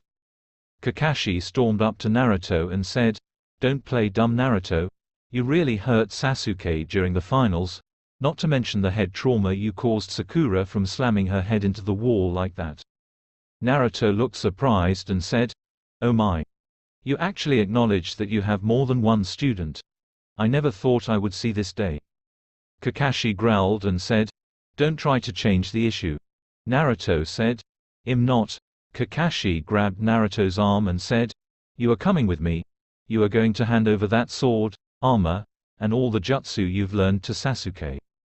Naruto glared at Kakashi and said, "Screw you, Hatake. I wouldn't teach that spoiled brat anything even if I was a jonin and he was the last student on Earth." Kakashi looked angry as Naruto pulled out of Kakashi's grip and started to walk away. Kakashi then gained a sly look under his face mask and said, "You know, I've noticed how close you are with the Hyuga heiress. It would be unfortunate for her to have an accident." Naruto stopped cold when the words slipped out of Kakashi's mouth. Kakashi continued, "I can keep her from getting hurt, Naruto. All you have to do is—" Kakashi was cut off in his speech as he was suddenly doubled over Naruto's fist. The silver-haired man coughed up some blood that stained his mask. He felt an incredible grinding pressure in his stomach where Naruto hit him. The arrogant jonin fell to his knees clutching his stomach and coughing up some extra blood. He looked up to see Naruto's eyes now burning red and had a bloodlust in him that almost made Kakashi wet his pants. "Listen here, you disgrace of a jonin," Naruto snarled as he grabbed the man by the throat and lifted him right off the ground. "If you so much as even look Hinata-chan's way with foul intent, I swear I will rip out that monkey eye you are so proud of out of your head and then your balls for good measure. Am I clear?" Kakashi was too shocked and scared to say anything. Naruto pulled Kakashi closer to him and asked, "I said, am I clear?" Kakashi shakily said, Why yes." Naruto nodded and promptly dropped Kakashi on his butt before turning around and walking away. Kakashi rubbed his throat as he felt a burning sensation in his neck. While Naruto left, he didn't notice red chakra focusing on his belt and a trio of dark crimson coins appeared on his belt. A few minutes later at Team 8's training grounds, Naruto had walked all the way to his team's training grounds without getting attacked. While some people were angry at what happened to the Uchiha, they didn't want to get in the boy's way since he was angry. Naruto was currently unleashing his aggression on a tree. Each strike ground away at the bark and wood like drills. Naruto finally stopped punching when he was a quarter of a way through the tree. Naruto caught his breath and he finally noticed something. He looked down and swathed extra coins on his belt. "What the heck is this?" Naruto asked. Naruto took the medals off his belt and examined them. One had the image of talons, one had the image of claws, and the other had the image of a pair of jaws with some nasty-looking teeth. Naruto looked at the coins and the energy coming off them reminded him of Kyuubi's chakra. Naruto then thought, "Hey Kyuubi-chan, did something happen when I sued your chakra earlier?" Kyuubi answered, "Yeah. I felt some of my chakra get sucked out, I didn't feel it come back. Why?" Naruto thought back, "I think your power got concentrated and formed some new medals for me." Kyuubi heard that and said, "Well, don't just stand there, kid, try 'em out." Naruto took the medals out and slid them into his belt. He tilted the buckle and then ran the scanner over it. Kiba, Sume, Teru, Kitsute, Naruto's body flashed red as his body was covered in armor. Naruto immediately ran over to River and looked down at his reflection. This armor was a lot different. The color resembled that of the Hawk medal. But it was more of a dark red. The medal on his chest somehow managed to for the image of a fox head. The helmet seemed to resemble a fox head with two road spines on the top. The eyes were orange while the mouth had the normal cover, but had a crimson design around it that resembled the jaw bone of an animal. The arms had a black and red fire design, the hands were red as well and had small claws coming off the nails, the legs had the same fire design, the boots had spikes coming off the back. On his back, there were red spikes on either side of his back pointed down. Naruto examined his hands before throwing out a punch at nearby tree. His hand immediately caught fire and it slammed into a rock, actually melting the stone. Naruto focused power into his gloves and the claws extended, forming knife-like claws. Go Freddy Krueger. Naruto swung his claws, actually slicing through the rock and leaving deep gashes. Naruto spun on his heel and slammed his foot into another rock that melted from the heat. Naruto spun on his heel and the talons and blades on his legs flashed. As he kicked, he sent out a heat wave that burned heat bark on a nearby tree. Naruto focused the power into his face. The jawbone around his mouth actually moved before a blast of flames shot off and destroyed a tree. Naruto braced his legs and shot forward, speeding along the way, leaving a trail of imprints where he ran. Naruto then jumped up and the jawbone around his mouth opened up before he got near a tree and chomped down. He pulled back, tearing a huge chunk out of the wood. Naruto spat the wood out the fake mouth before smirking under his mask. He tiled the buckle before running it over the scanner over it. Scanning charge. Foxfire Crush. Naruto's fake mouth opened up as his chest flashed. He breathed flames onto his claws and shot forward, slicing through the rock before throwing it into the air. The spikes on his back glowed before fusing together, forming a large fox tail. The tail shot up and split into 9 tails, each one wreathed in flames. The tails wrapped around the boulder and crushed in a glorious display of power. Naruto's armor flashed as he turned back to normal. Naruto grinned as he saw the damage he had done. "I like this so far," Naruto said with a smirk. Cuba's voice spoke up in Naruto's head as she said, "Apparently when you called on my chakra earlier it materialized into a new set of core medals. Now why don't you head over to the hot springs? You do need to relax." Naruto thought, fine Kyuubi. Hey, is there something I can call you other than Kyuubi?" The fox woman said, "Yes, call me Katara. By the way, you do need to relax. If you strain your muscles you won't be able to train and you won't be ready to fight that Gaara kid." Naruto mumbled something about know-it-all vixens in his head as he made his way to the hot springs to loosen up. Despite his original claim, Naruto actually felt himself relax as he let himself slip into the warm waters. Naruto sat there relaxing for about 5 minutes before the sound of giggling reached his ears. The blonde snarled as he remembered hearing such giggling when Kakashi read that little orange book of his. Naruto got up, collected his clothes, and walked out of the spring. He looked over and saw a very strange sight. There was a man with long white hair wearing kabuki clothes scribbling notes down on a notepad. Naruto sighed and walked over to the man. Naruto snuck up behind the man before focusing all the chakra he could into his foot. Naruto then took a deep breath and yelled, "Stop peeking in the girl's side of the hot springs, you perverted old jerk." The old man then received Naruto's chakra-enhanced kick to the backside, sending him flying up into the air and sent him crashing down on the women's side of the springs. A few seconds later the sounds of impacts and screams of utter agony echoed through the air. The old man was then thrown out of the hot springs by a bunch of angry women. The door was then closed with the sound of nails being hammered into the door to keep it from being opened. Naruto walked over to the downed man and started poking him with a stick he pulled out of nowhere. "Hey! Are you still living, old man?" Naruto asked. The white-haired man then jumped up like nothing had happened. "You little runt!" the old man yelled, "you ruined my research." Naruto tilted his head to the side and asked, "Research? What research involves peeking on women?" The old man then pulled out a book. "Research for this," the old man exclaimed proudly, "my ultimate creation."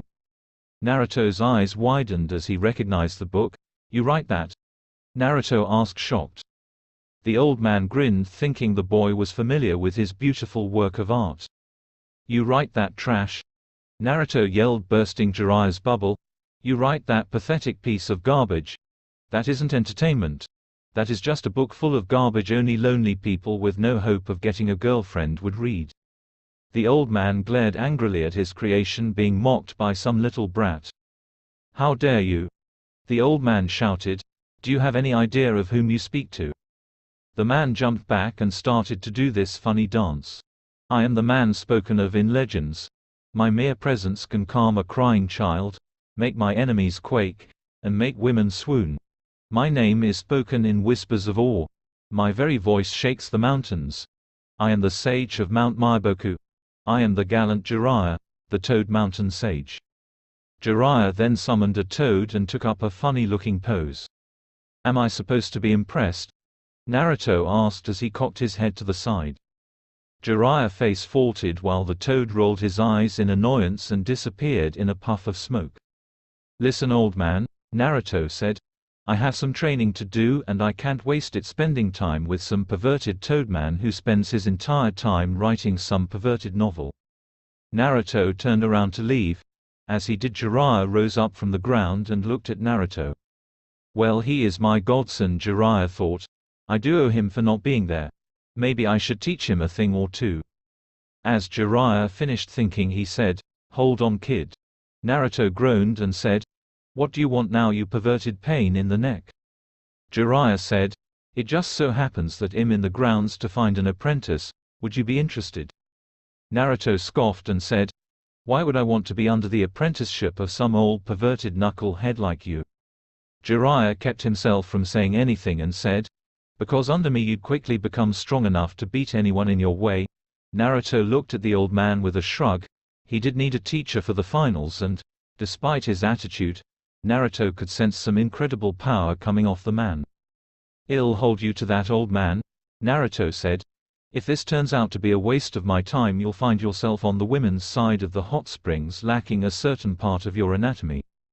Jiraiya gulped at that threat, knowing that the boy was in fact going to back up his claim. "Okay, follow me, kid," the Toad Sage said, later at a river close to a pond where a bunch of pretty girls hang out. Jiraiya turned to Naruto and said, "Pay attention, kid, because I'm not going to repeat myself. I'm going to teach you the art of summoning." Naruto looked interested as he heard that. "Summoning," Jiraiya explained, "is the ability to pull one thing from one place to another. One such example would be the toad that I summoned earlier when I did my little introduction." Naruto was still listening. To summon a creature you need to sign their summon contract, if they have one, in your own blood before focusing the chakra into your hand and placing it on the ground. This will activate an array of seals that summons the creature of the summoning contract. The more chakra you add to the technique, the stronger the summon. Understood? Naruto nodded. At that moment Naruto was actually struck with inspiration. "Hold on a minute, Ero Sennin," Naruto said. "There is something that I want to try out." Naruto took out the grasshopper coin from his belt. He pricked his thumb with a kunai before placing a drop of blood on th coin. Naruto then focused his chakra into his arm and hand before slamming it down on the ground. There was a large plume of green smoke, shocking Jiraiya. When the smoke cleared, the man recoiled in utter shock. A large monster now stood in front of the petrified Sennin. The creature stood about as tall as Jiraiya did, with green skin that resembled an exoskeleton. Its arms were long and strong with 3 fingers with pointed claws. It had a narrow chest and wings on its back. Its legs resembled that of a grasshopper with multiple barbs on the back. Despite being skinny, Jiraiya could tell the legs could probably pack a punch, or kick. It had a large head with sharp mandibles and large red eyes that had Jiraiya's reflection in them. The grasshopper Greed turned around and said, "Master." The creature then bowed before Naruto, shocking them both. "Cool," Naruto said with a grin. Naruto sighed as he stood bored. It was the day of the Chunin exam finals. He had spent the whole month training with Jiraiya aka Ero Sennin. Naruto had gotten a few more jutsu under his belt and he was practicing with his new summon. The boy had also gotten a new look. It was a black shirt with long Anbu-style pants and shoes that had metal toes. He also wore gloves that had metal plates on the knuckles. Over his shirt he wore a jacket that had 3 circles on the back that were red, yellow, and green, the colors for the base form of OOO. Naruto looked up into the stands. He saw his current team looking down at the group along with Asuma and the rest of his team. He saw the other teams looking expectant of a good fight. The 3 members of Team 7 were glaring down at him. Kakashi was sending waves of anger at Kakashi while rubbing his stomach where he got punched. Sakura and Sasuke were sending waves of both anger and jealousy. Naruto also noticed a few girls in cheerleader outfits. Next to Naruto stood Kiba, Dosu, Kankuro, Temari Shikamaru, Shino, and Gaara. Soon a jonin wearing a bandana on his head and with a toothpick in his teeth said, "The name is Genma, I'll be the proctor for the finals today. Now will Kiba, Inuzuka and Dosu stay down here while everyone else goes to the booth up there." The group left. The dog user and the sound ninja stood face to face. The fight was rather embarrassingly short. While Kiba did have an advantage in hand-to-hand combat, Dosu's sound breaker was what saved his life. By snapping his fingers, Dosu was able to emit a sound that made Akamaru, Kiba's dog, freak out. A quick sonic blast to chest was all it took to take out Kiba. As Dosu made his way to the fighter's booth, he sent a quick glance towards the cage booth at the Kazekage. The next match was a little bit more entertaining. Shikamaru initially didn't want to go down and fight Temari. It wasn't until Naruto lifted the lazy boy off the ground and threw him over the railing of the booth. Temari managed to keep Shikamaru at a distance with the wind attacks she shot from her fan. Shikamaru tried to get her with his shadow, but she quickly figured out the distance it reached. Shikamaru found a way around that by turning his jacket into a parachute and extending his shadow. When it did finally catch her, he gave up because he had exhausted so much of his chakra. Despite his failure, he was being considered for the Chunin position for his planning and strategic powers. The match between Shino and Kankuro didn't happen. All the puppeteer did was glance towards his younger brother and suddenly told the proctor that he would forfeit. This got a lot of negative comments and very rude gestures from the crowd. One guy even yelled out that clowns didn't belong in this place. This drew other such cracks and jokes from the rest of the crowd. The next match was what everyone was waiting to see: Naruto vs. Gaara. The Suna Jinchuriki vanished and appeared in the ring in a swirl of sand. Naruto simply jumped down from his spot. "This is it," Azumo said from the crowd. "The kid has really improved since his Genin days." Kotetsu nodded and said, "Will it be enough to take down this guy, though? I heard that Redhead has an unbreakable defense." Azumo nodded and said, "The kid has shown a lot of skill so far. Let's see if it's a match for this guy." The proctor signaled for the match to begin. As he did, he immediately got out of the arena. The cork on Gaara's gourd shot off like a bullet and sand poured out of the hole. The sand formed a clone before Naruto charged forward and materialized his sword. The Genin swung it, slicing through the sand clone, causing the sand to fly back to Gaara. The boy charged forward and swung his sword again. The sand came up and blocked the large weapon. Naruto quickly drew back his fist and slammed it into Gaara's face. The attack was blocked by sand, but due to the wind-powered chakra behind it, the punch drilled through and actually hit Gaara in the chest. Gaara stumbled a bit before catching himself and sending a wave of sand at Naruto. The boy skillfully dodged the attacks. Unfortunately, one burst up from the ground and slammed our hero in the chest, knocking him off his feet and sending him flying. Naruto caught himself and drove his feet into the ground. Naruto quickly threw his sword in a familiar way to Zabuza. The flying blade was stopped by Gaara's sand. Naruto quickly went through a few hand signs before calling out his attack. Wind style. Great breakthrough. A sudden gust of wind hit Gaara and scattered his sand all over the place. Naruto rushed forward and was suddenly upon Gaara. Naruto's appearance was followed by a right cross, a left jab, an uppercut, and finally a spinning kick. Gaara backed away as his sand armor started to crack. "Pain," Gaara said, "just like the strange one from the preliminaries. Yes, you will prove my existence." Gaara sent multiple tendrils of sand intent on crushing Naruto. The blonde went through hand signs immediately. Wind style, wind sphere. The air around Naruto started to spin wildly. The sand was deflected by the winds as Naruto rushed forward with his jutsu still active. The dome actually closed in on Gaara and blew all the sand away and sliced him up in the process. "Impressive," Asuma said. "I've never seen a wind jutsu used like that. It might be an original or something." When they heard that, Team 7, except Kiba, grew very jealous that Naruto had gotten so strong. Kakashi was upset that he didn't copy that jutsu, as was Sasuke. Naruto felt their ill intent and made a mental note not to use any more jutsu from here on out. Naruto got in close and unleashed his drilling fists. This time thought he aimed for Gaara's shoulder and arm joints. Gaara cried out in pain as an incredible agony was felt through both of his arms. Apparently that hummingbird style the old pervert taught me is handy, Naruto thought, unleashing a vicious kick that knocked Gaara back. From his hiding place in the arena, Jiraiya smirked at seeing his student excel so well in the arena against the so-called unstoppable genin from Suna. Gaara growled angrily.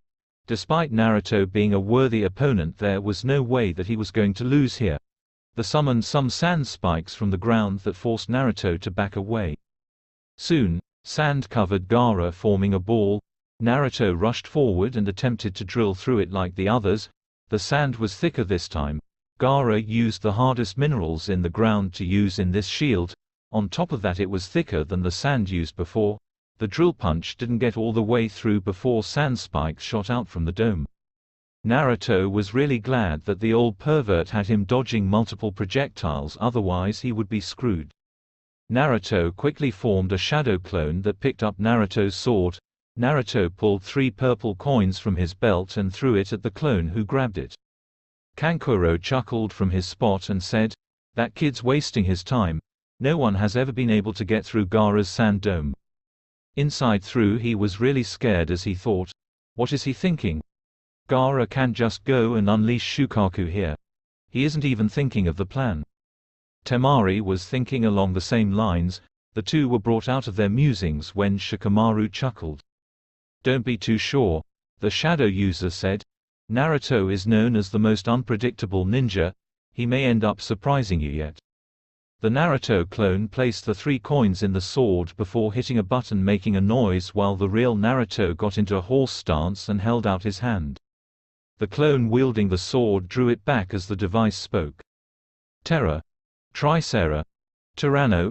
Ice Age / A frosty haze came over the blade as the clone swung his sword. A wave of ice shot forward and slammed into the ice dome, causing it to become frozen. While this normally would make it harder to break, the sand started to crack as it became brittle. Slowly Naruto focused his power and an orb of chakra formed in his hand. "This had better work," Naruto said as he rushed forward. The blonde drew back his arm as he unleashed an attack that most of the ninja present recognized, causing a lot of people to have to pick their jaws up off the ground. Naruto yelled, "Munch on this, you sand weirdo!" Rasengan. The spiraling sphere of chakra slammed into the brittle sand dome, making it shatter like glass. Gaara stood there with his eyes wide in shock.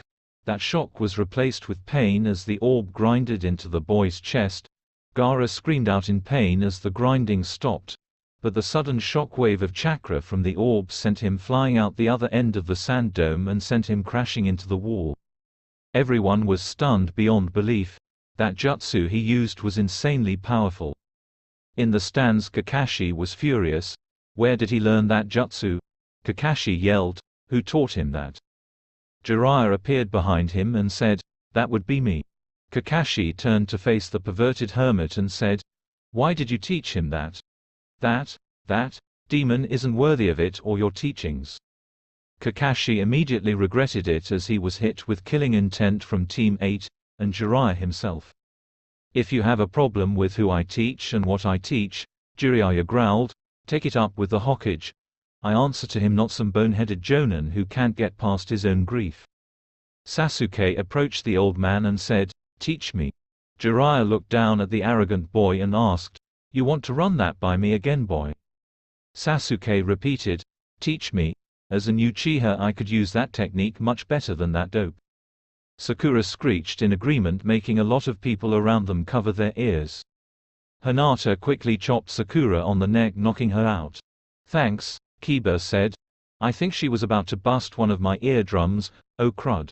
She did." Kiba rubbed his now bleeding ears. Jiraiya picked Sasuke up off the ground and said, "Listen here, brat. I take orders from the Hokage himself, not some little runt with a superiority complex. Besides, even if I did teach you, there is no way in hell that I'd teach you to one of the creations of my student." Sasuke glared up at the man when he was dropped on the ground. The boy would have complained more probably, but the sound of rumbling and moving debris was heard. Everyone turned back to the arena. There was a low cracking noise as the ground was suddenly ripped apart. Out of the smoke rose Gaara. His appearance though made the entire female body present scream. Gaara's body had shifted. The boy's body was now covered in sand, giving 50% of his body the look of the Shukaku. The monster roared furiously.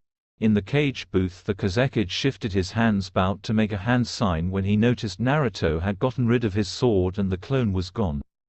"What is he doing?" the Kazekage asked. The old fire shadow answered, "Something very interesting." Naruto had taken the 3 coins from the sword. The boy then formed the U driver and inserted the 3 coins. He tilted the belt and ran it over the buckle, making noise play. Terra. Tricera. Trirano. Putochinosaurus. Naruto flashed purple before a layer of ice covered him. There was a fierce roar that sent chills down everyone's spines. When the ice cleared, it showed Naruto in his new armor. The helmet had what looked like the large prehistoric flying reptile on the head with a gold beak, and the eyes were green. His shoulders had boxes on top of them that had curved objects pointed forward that looked like horns. His gauntlets had claws and what looks like horns. The pants were actually silver, as was the back. On his back were 2 long flat growths that went downwards. He had 2 similar ones coming off his lower back. His boots were also purple and had claws on them. The crowd was stunned. Sasuke glared in envy, Sakura in anger that Naruto was showing such power, and Kakashi was angry that Naruto had a power that he didn't deserve. Gaara growled and said, "I don't know what you are, Uzumaki, but I will kill you all the same." Sand Shuriken. Gaara swung his deformed arm, sending a flurry of projectiles at U. The parts on Oo's back flashed purple before turning into a large pair of wings. The appendages flapped, sending waves of icy wind. The winds knocked the sandy projectiles aside. Gaara snarled before charging at the armored ninja. U charged as well, also snarling. The 2 grappled. Despite Gaara's size advancement, the armored Oo's power kept him in charge. Eventually U let out a vicious roar that knocked Gaara backward and temporarily dazed him. The growths on Oo's backside fused and formed a tail. U spun on his heel and slammed the appendage into Gaara's head, knocking him backwards and onto the ground. U grabbed the scanner off his belt. He slid it across the buckle, making the scanning noise. Scanning charge. Blasting Freezer. The horns on Oo's shoulders shot forward as Gaara rose up. The horns kept him in place. The wings rose up from Oo's shoulders and flapped, sending a wave of ice that froze the man solid. Finally U formed the tail and turned around. The tail swung before impacting Gaara, shattering the ice and the formed sand armor. U turned around before reaching into the ground before pulling out Medigabru. U placed a coin in the slot before closing it, causing the axe to make a swallowing noise. Gulp. Instead of forming an axe, he flipped it over, pointing then bottom of it at the slowly rising Gaara. A purple glow came from the bottom of the handle as the computerized voice said, "Putochirano Hisatsu." The purple blast shot forward and exploded with incredible force. Gaara was sent flying backwards and hit the ground unconscious. 3 small coins jumped from Gaara's body and U caught it in his hand. He glanced at his clenched fist before throwing his head back and letting out a victorious roar. The crowd came out of their stupor and cheered for the incredible fight they just witnessed. Not all of them were cheering though. Sasuke was clenching the railing of the stands so tightly you could hear his bones straining against the metal. Sakura and Kakashi tried to calm the boy down, only for the boy to storm off with a look of anger and jealousy on his face. As he left, the Kazekage was doing his best to stay calm. Inside, though, he was fuming. "Damn that brat. Without Gaara I can't start the invasion," the man thought. "It'll get you one day, old man." The Kazekage made a discreet hand sign canceling the invasion. U had transformed back into Naruto, who stood with a smirk as he made his way back to the fighter's booth. The following matches weren't that interesting. Dosu was pitted against Temari. Since Temari's attacks relied on wind, Dosu couldn't use his soundbreaker effectively. It all ended when Temari got in close and used her fan as a club, knocking the man out with a loud crack. The next match was going to be Shino versus Naruto. Shino wound up forfeiting because he knew that it would be illogical to fight an opponent who clearly outmatched him. Temari forfeited her match with Naruto as well. She said that if he could do damage to Gaara like that, then there was no way that she would be able to fight this guy and win. While Naruto tried to convince her to fight, she was against it. After the matches were done, there was a brief intermission. After that, all the genin were down in the arena, though Dosu had more bandages on his head than normal, and Gaara was in the hospital having his wounds examined and sleeping like a log. Attention, Sarutobi said. I would like to congratulate all the genin who participated in the exams, and to those of you who don't get the rank, there is always next year. Now I will call the names of the 3 genin who will be receiving Chunin rank. The man took out a list and read, Temari Subaku, Shikamaru Nara, and Naruto Uzumaki, please step forward. The 3 genin stepped forward while the others stepped back. I must congratulate you 3, the man said. You 3 have shown exceptional skill in combat and in working with your own team. I am proud to bestow upon you the rank of Chunin. With that, the man handed a Chunin vest to all 3 genin. Let's give a round of applause for the new Chunin, the old man said. The crowd erupted into cheers. The 3 bowed to the crowd. What a drag, Shikamaru said. Now I have to deal with more responsibility. Naruto patted the boy on the back and said, hey, at least you got your mom off of your back. Shikamaru sighed and said, good point. Outside the village. The Kazekage stood outside the village and shed his cloak, revealing Orochimaru. The snake man's face turned toward the hidden leaf village. His scowl deepened as he remembered the reason the invasion that took months of planning failed. Uzumaki, the man spat, I'll get you one of these days, and when that happens I'll make you watch while I kill the old man and burn your village to the ground. With the snake man left, slowly followed by what was left of his genin team, the 2 were looking at one another nervously as they knew they would have to suffer the brunt of their master's wrath when they got back to Oto.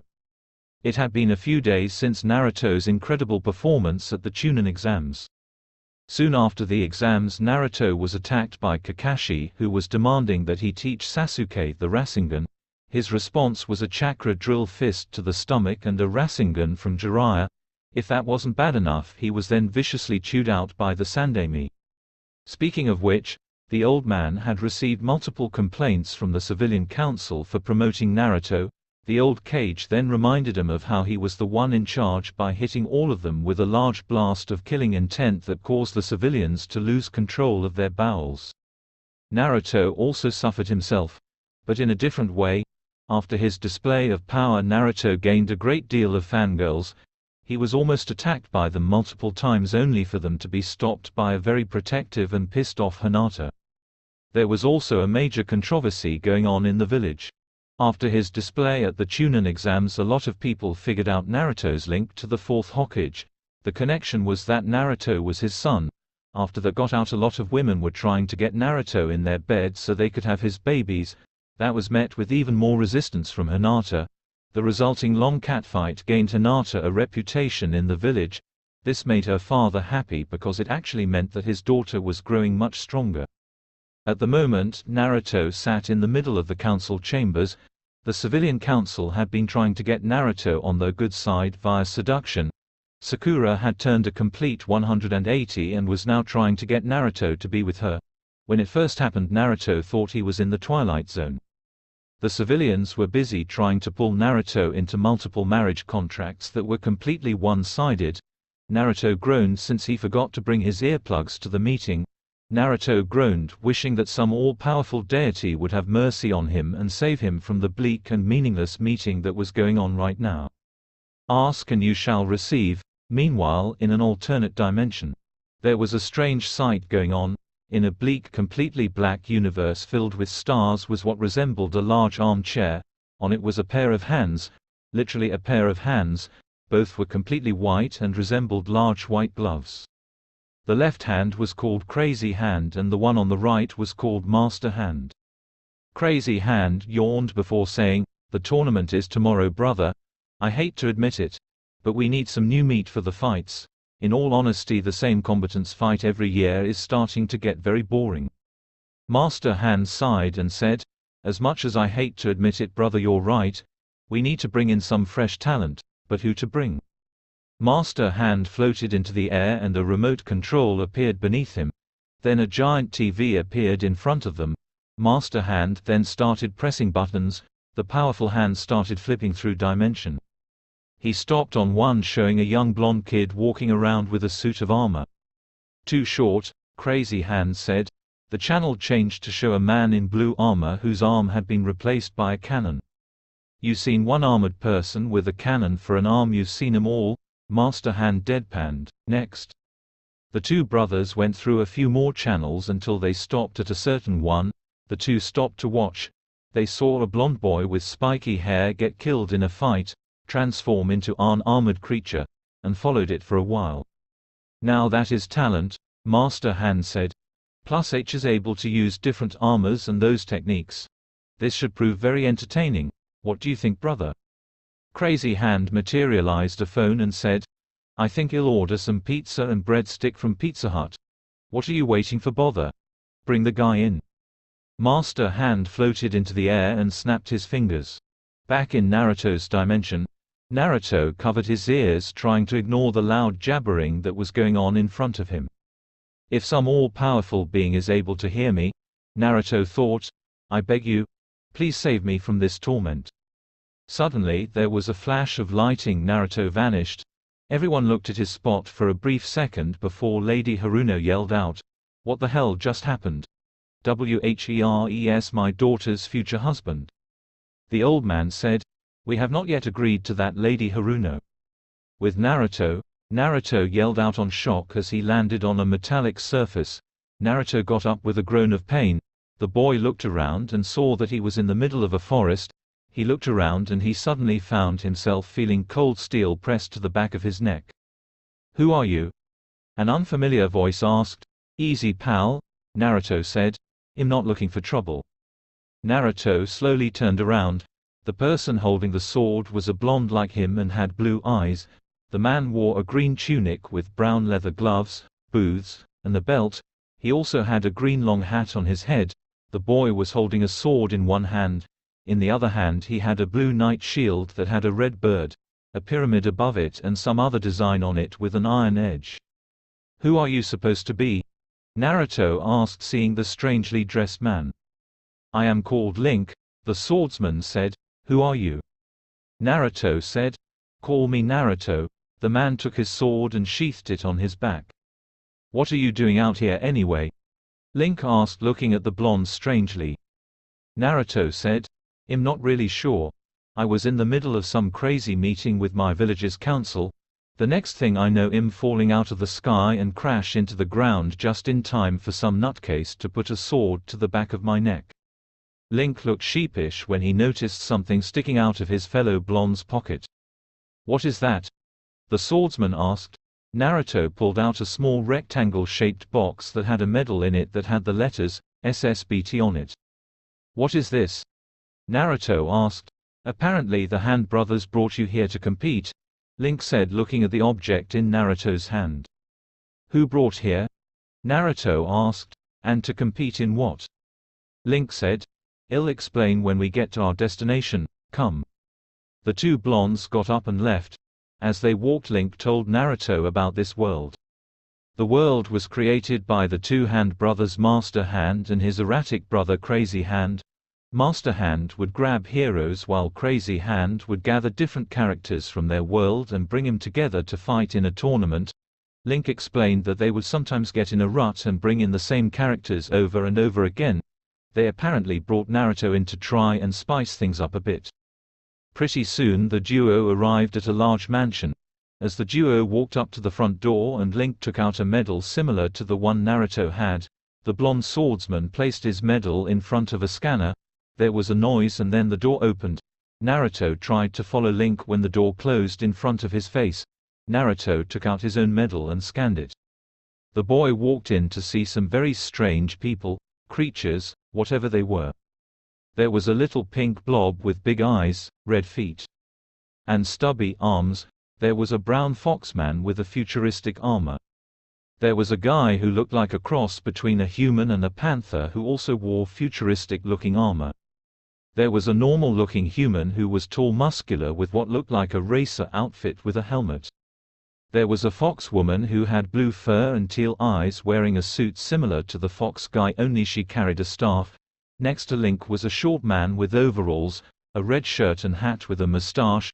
Next to him was a slightly taller guy who was also fatter and wore a biker outfit and had a mustache that was jagged. Finally there was a large gorilla with a red tie, a chimpanzee with a red shirt and cap, and a boy in an angel outfit holding a bladed staff. "This is really weird," Naruto said, seeing the strange characters. The fox woman approached Naruto and said, "I haven't seen you around before. Who are you supposed to be?" Naruto said, "We're in from its courtesy to give your name first before asking that." The fox gave a smirk that made Naruto's heart flutter for some reason. The girl said, "My name is Crystal, you are?" The blonde said, "Naruto, it means maelstrom." Crystal walked around him and said, "I get it, starts of exciting, but ends in disaster." Naruto scowled at the insult and said, "At least I don't shed on the carpet." Crystal stopped before turning around and glaring hotly at Naruto. She pulled out her staff and almost immediately felt Naruto's sword at her neck. Naruto shook his finger in a scolding manner and said, "Bad Foxy, try that and I may have to cut off that pretty tail of yours." Crystal paled beneath her fur and grabbed the appendage and hugged it. The Panther Man walked up and said, "Back off, pal, shushes with me." Crystal scoffed, clearly showing that she wasn't into the Catman. Naruto said, "And you are supposed to be?" The cat smirked and struck a pose, pulling a rose out of nowhere. He said, "My name is Panther Kuroso. See this rose? It is the symbol of your death." Naruto scoffed and said, "I've been threatened by bigger and stronger things than you, you oversized alley cat." Everyone chuckled as the Catman glared. He was about to make a move when the little man with the mustache said, "Easy there, Mr. Panther. If you want to fight him, save it for the tournament." The cat snarled before looking at Naruto and pointed at him and made a motion that said, "You're going down." Naruto said, "Thanks, that guy was really getting on my skin." The guy said, "No problem, my name is Mario. It is nice to meet you, Mr. Naruto." Naruto chuckled and said, "Same here." Mario said, "Allow me to introduce the others." Naruto was introduced to the others. The other combatants were Kid Icarus, Star Fox, Donkey Kong, Wario, Anti-Mario, Donkey Kong, Diddy Kong, Kirby, and Captain Falcon. After about 20 minutes of waiting, a pair of doors opened up in the back of the large room. The contestants walked through the door and found themselves in the middle of a large arena. There were cheering crowds around them. In a booth above the contestants, a short round character shaped like Kirby, only he was blue, had a cape, and wore a night mask. "Ladies and gentlemen," the man said, "I am Meta Knight. This year I shall be the referee for the Super Smash Bros. Tournament. This year's contestants include Captain Falcon, Kid Icarus, Kirby, Link, Mario, Wario, Star Fox, Crystal, Panther Kuroso, Donkey Kong, Diddy Kong, and a newcomer brought here by the Hand Brother, Naruto." The crowd cheered loudly as they heard that. A few of the girls in the audience swooned when they saw the boy via the screen. Panther snarled since Naruto was stealing all of his ladies. Meta Knight announced, "The first match shall be an old-time favorite, Mario vs. Wario." The crowd cheered as the little red-hated plumber and his fat biker lookalike got into the ring. The arena shifted and changed until it resembled a grassy plain. "I'll smash you like a red tomato," Wario said. "Then I'm gonna steal that castle and that cute princess of girlfriend of yours." Mario snarled before getting in his basic fighting stance. Meta Knight yelled, "Begin!" Wario charged first using his shoulder as a battering ram. Mario dodged to the right, avoiding the attack, causing the fat biker to slam shoulder fist into the wall in a comical way. Everyone in the arena laughed out loud as they saw that. Wario pulled out the wall and glared at Mario. He charged at the little red-dressed man. Mario dodged the charge, but Wario smartened up. He jumped up into the air and turned around in mid-air before falling down, intent on crushing Mario under his butt. Mario quickly transformed his outfit to white and red. The little plumber spun around and shot a fireball from his mouth. Wario screamed out in pain as the flames burned his butt. He landed on the ground with a slight thud. He jumped up and started running around clutching his butt. Everyone was laughing again. Wario turned a fierce glare towards Mario. The fat biker then grabbed the ground and with some insane strength he pulled a large boulder out of the ground. The fat man threw it with great ease. Mario quickly transformed again, forming a sea-pate and some raccoon ears. He flew into the air and avoided the massive rock. Finally Mario returned to normal and took out a mushroom. He ate it and turned into a giant. The large plumber descended up on Wario and crushed him like an insect. The still giant Mario then lifted Wario off the ground and then threw him like a rag doll out of the arena. "Nobody threatens my princess," Mario yelled at the flying biker. In the crowd, a blonde woman in pink princess outfit with an umbrella jeered happily. "Game. The winner of the first match is Mario," Meta Knight said. Mario walked down to the other contestants who congratulated him. "I got to admit that was impressive," Naruto said. "Remind me never to insult your girlfriend. Though, I admit he got off a little light." Mario said, "And what would you do to him?" "I would have ripped high apart with a few attack, smashed him into the ground a few times, broken every bone in his body, and finally gutted him like a trout." Mario blinked a few times and said, "You are a very cold person." Naruto said, "My world lives by the philosophy kill or get killed." Star Fox WH silted and said, "Sounds crazy." Naruto said, "You have no freaking idea." Meta Knight announced, "The next match shall be between the newcomer Naruto and Panther Carasso." Panther smirked and got into the ring with Naruto. The arena shifted to a desolate with a bunch of floating rocks around them. Naruto cracked his knuckled and glared at the Catman. "Now I shall prove myself be defeating you, boy, and I shall prove my worth to my beloved Crystal," Panther said with a perverted grin. Meta Knight said, "Begin." Panther shot forward swinging his claws. Naruto dodged the attack and unleashed a quick jab to the stomach. Panther doubled over before he spun around and delivered a powerful kick to the chest. Panther rolled backwards and caught himself as he rolled. Panther snarled as he got up and pulled out a fancy sword, causing Naruto to unseal his own. The two met in a shower of sparks. Their swords met with resounding clangs and finally Naruto shot up a leg, kicking Panther in the stomach before grabbing him and lifting him into the air before performing a piledriver. Everyone winced at the powerful and obviously painful technique.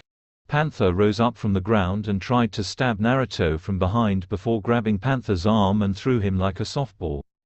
"I was just going to knock you out, but now I'm going to beat you into the ground," Naruto growled with his eyes flashing red. Naruto then threw his sword into the air. Naruto unleashed a few wind drill enhanced hummingbird strikes. Then he knocked him back with punt kick to the stomach.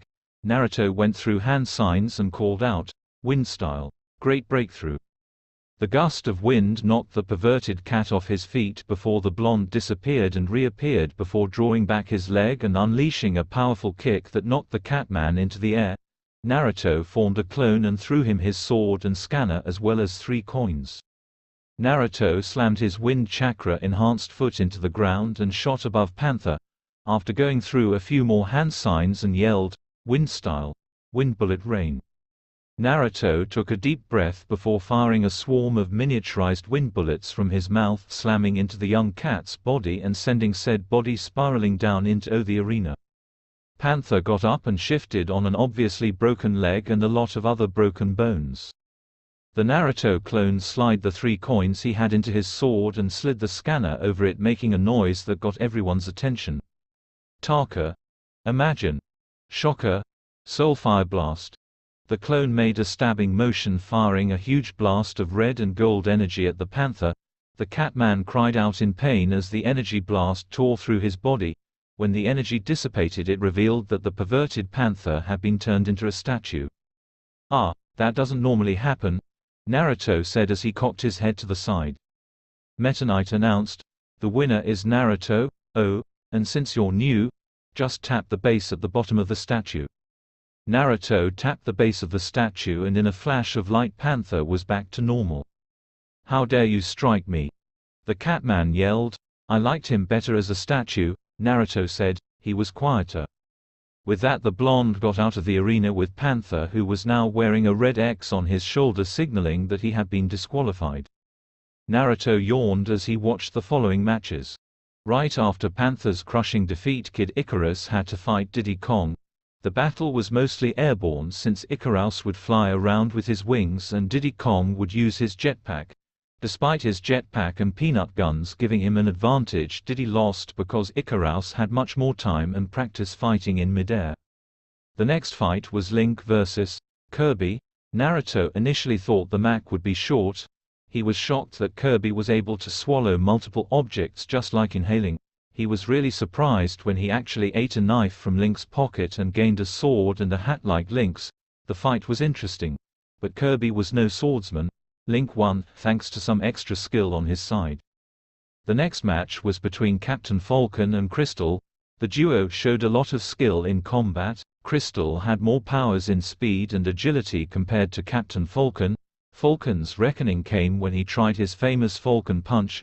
Crystal used her power of her mind to redirect Falcon in mid-air before he slammed him into the ground. He was then beaten down by Crystal's staff. The final match was Star Fox vs. Donkey Kong. The fight was going one-sided in Star Fox's favor.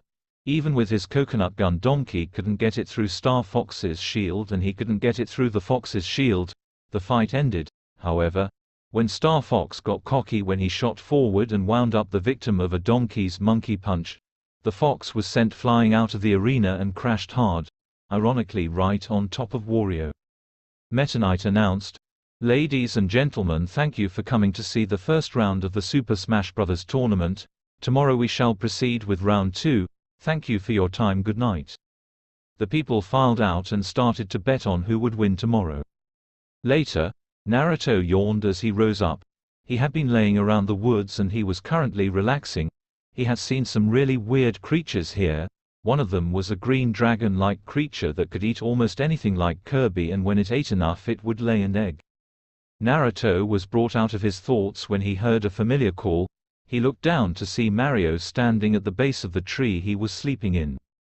Naruto vanished in a swirl of wind and appeared behind the short plumber. "Mamma mia!" Mario yelled, "That is quite a trick. I wanted to see if you could come with me. Some friends of mine are getting together for a little food, would you mind?" Naruto thought about the offer for a second. The answer was made for him when his stomach rumbled loudly. "I could go for a little bit of food," Naruto said. "Let's go."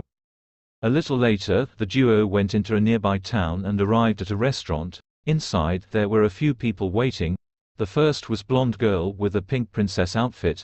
The second was a brunette girl in an orange princess outfit. The third was a really little guy with plants, a blue shirt, and a white mushroom with red dots on it on top of his head.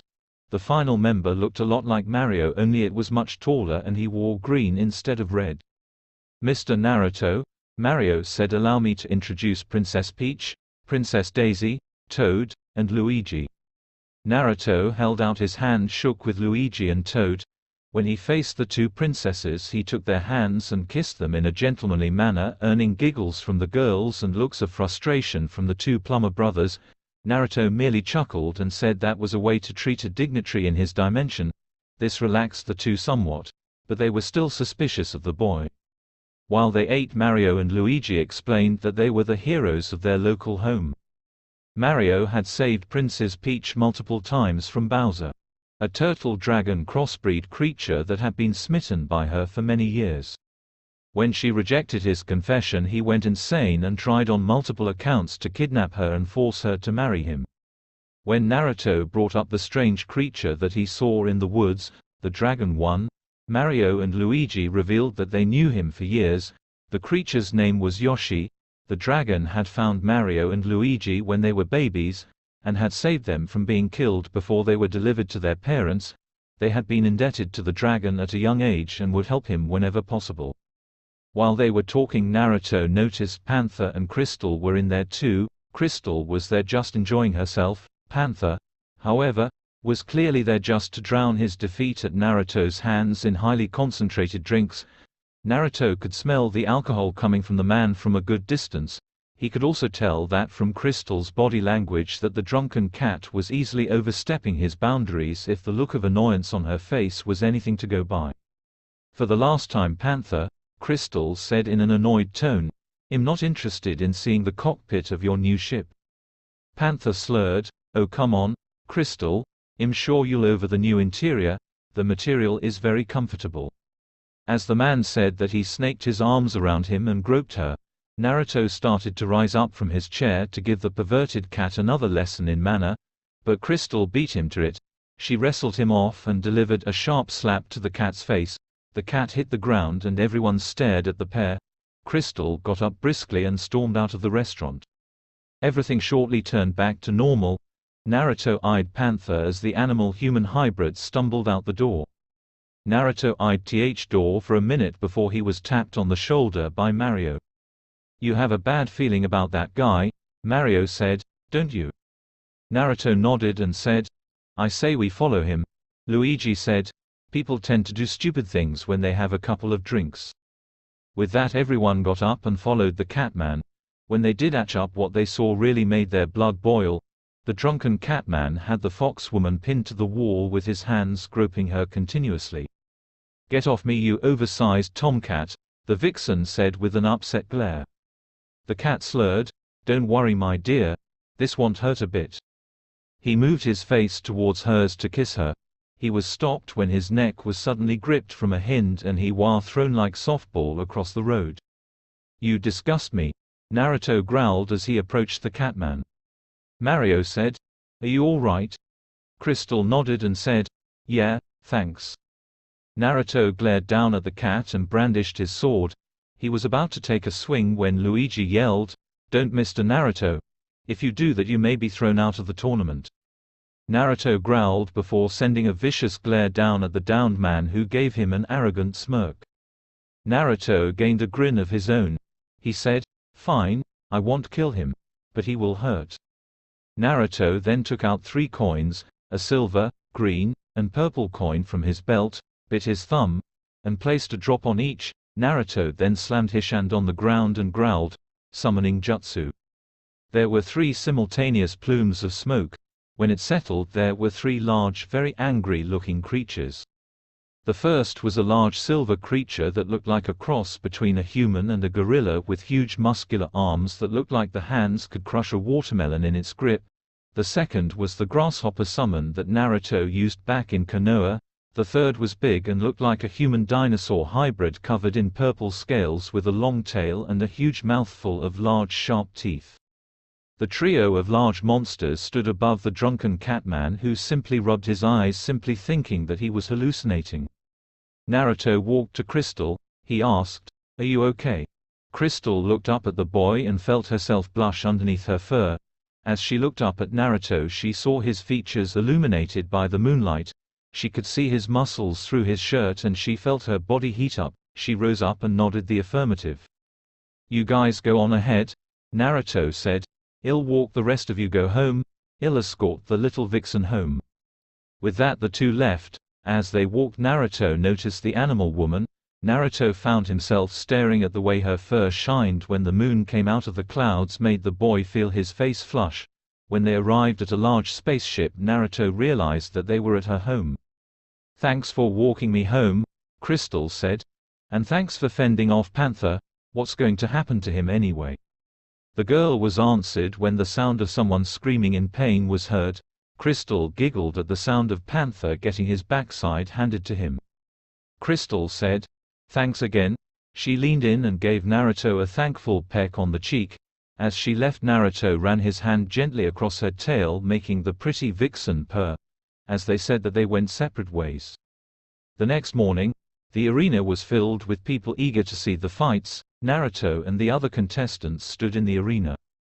Meta Knight approached the microphone and announced, "Ladies and gentlemen, welcome to round 2 of the Super Smash Bros. Tournament.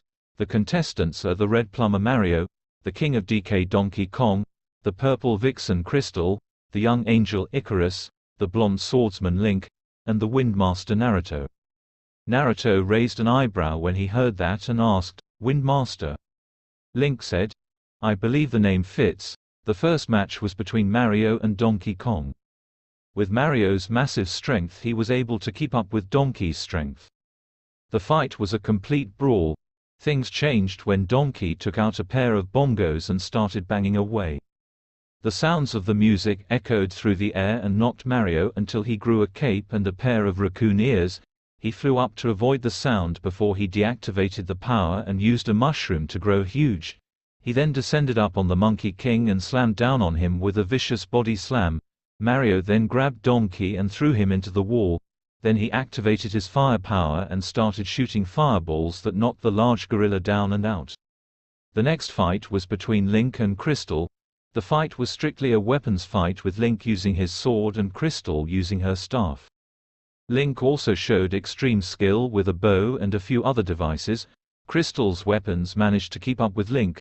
However, Link pulled a large top thing that he rode on out of nowhere, which got the upper hand. He even showed an ability to turn right into a wolf. The result of that was Crystal getting a nasty bite and then getting thrown into a wall.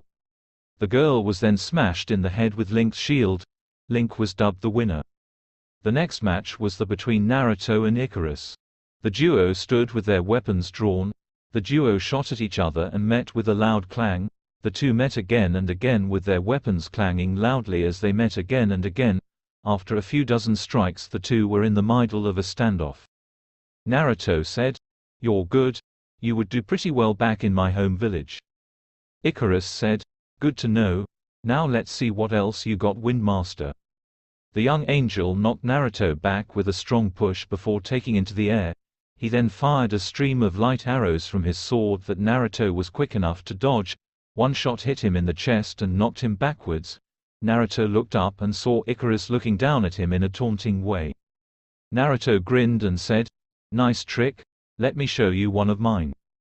Naruto activated his belt and took out 3 red coins before he slid them in the buckle.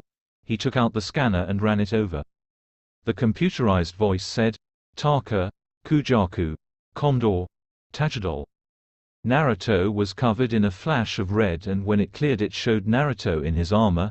The helmet was red and looked like 3 was an eagle on his head with large red eyes. He had red shoulders and on his chest was a medal that looked like a phoenix. His legs had what resembled bird claws. A pair of wings spread on Naruto's back and he flew up to Icarus level. "What are you?" the angel asked. Naruto answered, "The ultimate of my kind." Naruto unleashed a strong punch that knocked Icarus back. Naruto spread his arms out. A lot of peacock feathers appeared on his back before they detached and shot forward. Icarus cried out in shock that he moved away from the energy-based projectiles. The blasts knocked Icarus back before Naruto shot forward and slammed his fist into the angel's jaw, knocked him back farther. Naruto then flew up higher into the air before he ran the scanner over his belt.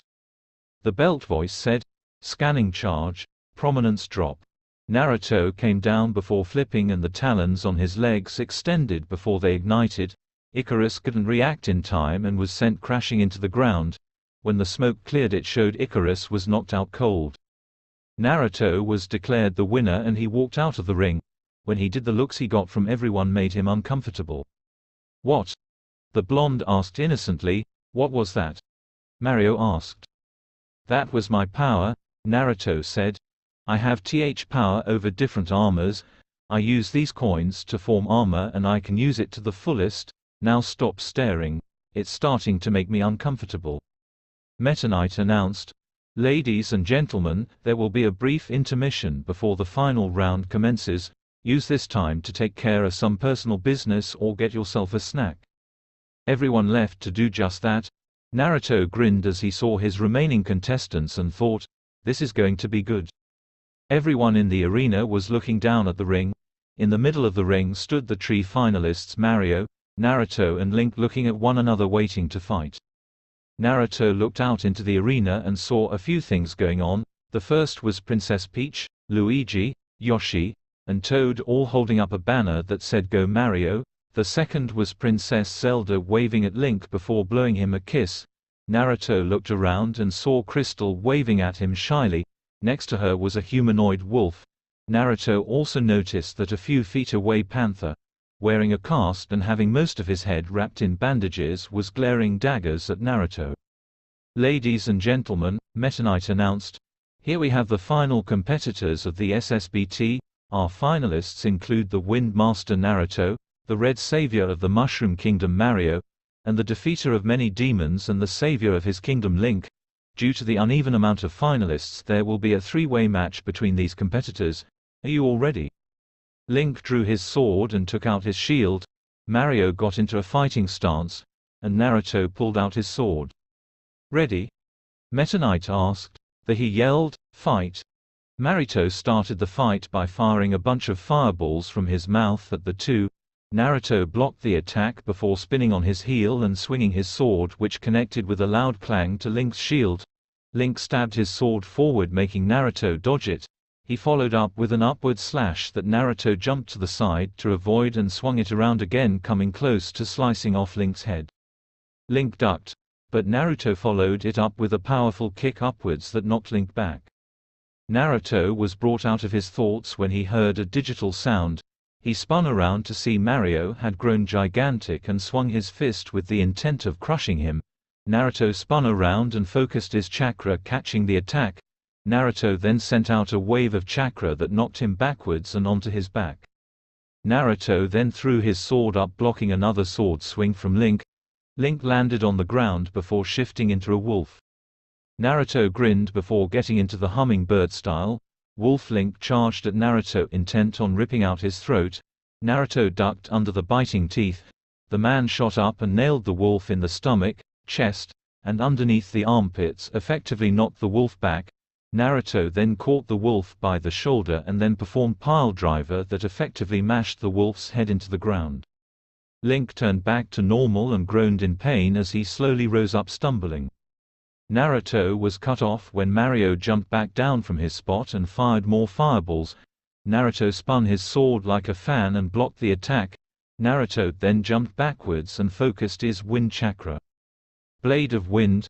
The narrow wave of wind shot forward and hit Mario in the chest, forming a large gash on his chest.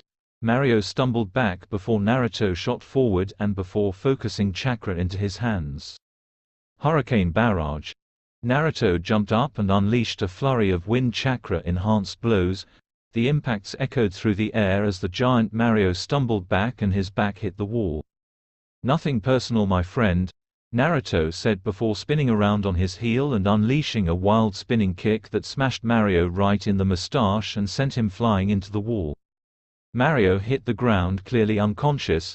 Naruto then turned to Link and said, "I take it you want an old-style fight, my friend." Link nodded and brandished his sword.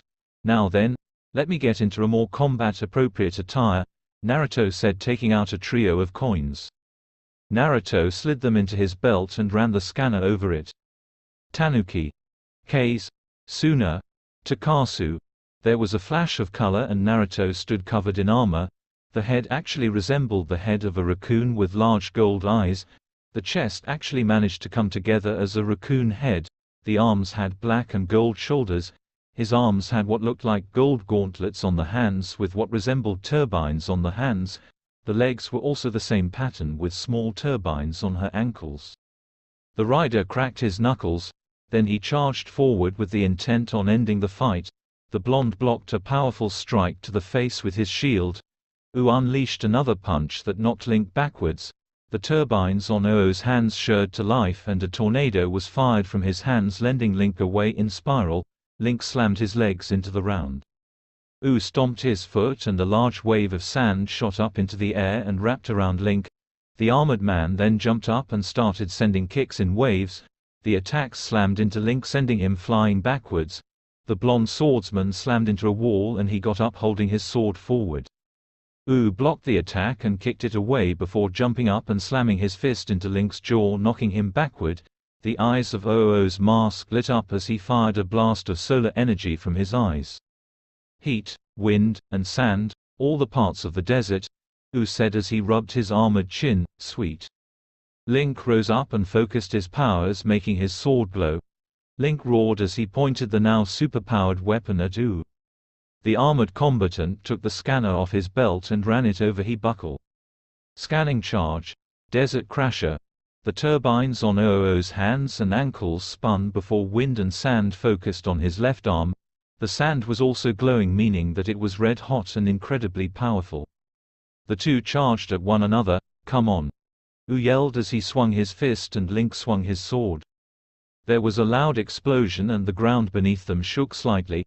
Everyone gasped and looked at the arena with bated breath. Crystal was praying under her breath, while Panther was grinning evilly. If he was down and really hurt after this fight, he could comfort his dear Crystal. When the smoke cleared, it showed Link and Ooze still standing. Smoke was rising off 000's knuckles and Link's sword. The two looked at each other, not moving an inch. Then out of nowhere there was the sound of cracking. Link's sword shattered like glass. Link looked down at his sword.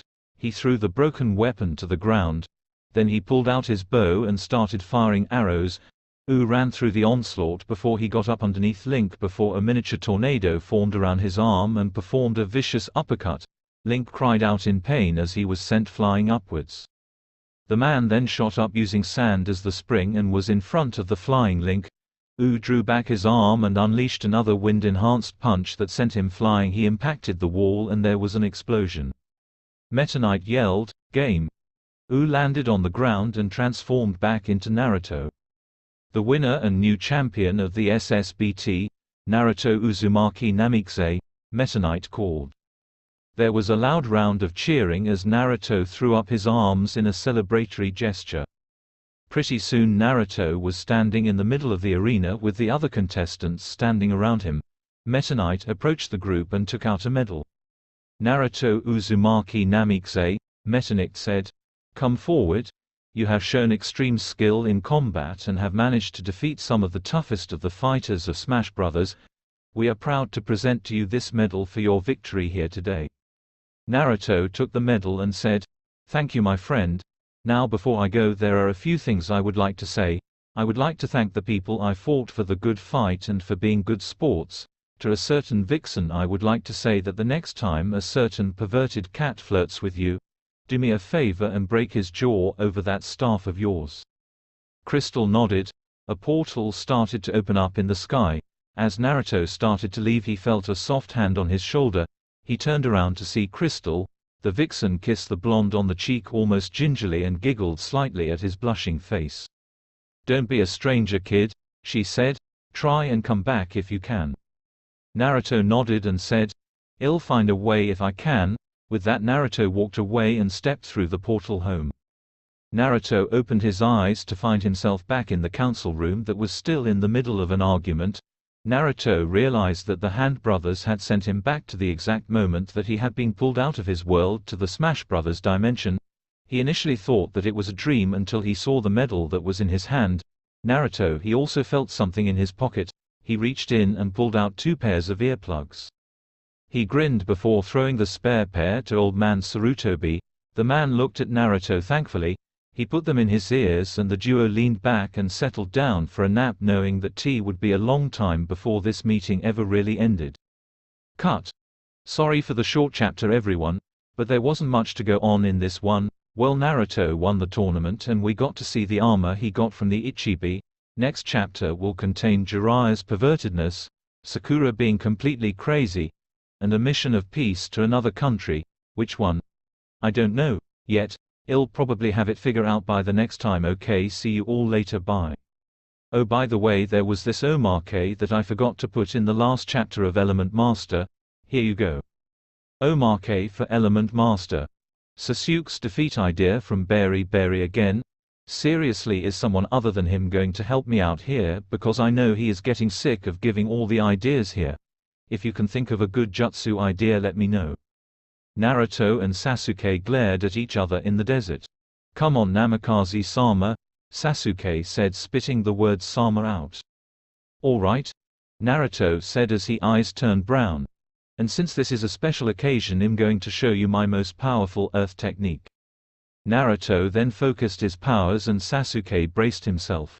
Naruto yelled, "Column shot." The sand beneath Sasuke hardened and the column shot out and smashed Sasuke right where his twig and berries were.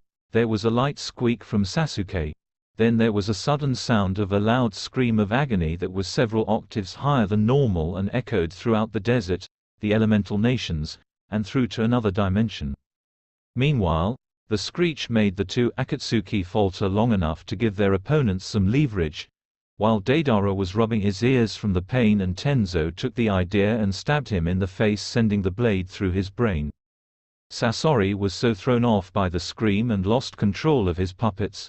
Chiyo used this as a chance to mash the puppets with her collection of 10 and smashed them all with incredible skill before unleashing all of them on Sasori, and Jiraiya ended it with a Rasengan to the heart. In Suna, Temari looked up at the sound and said, "I have the distinct feeling that Naruto was behind that." Kankuro said, "I have the distinct feeling that it was the duck-haired pansy that got hit." In Konoha, the scream was heard all over the village.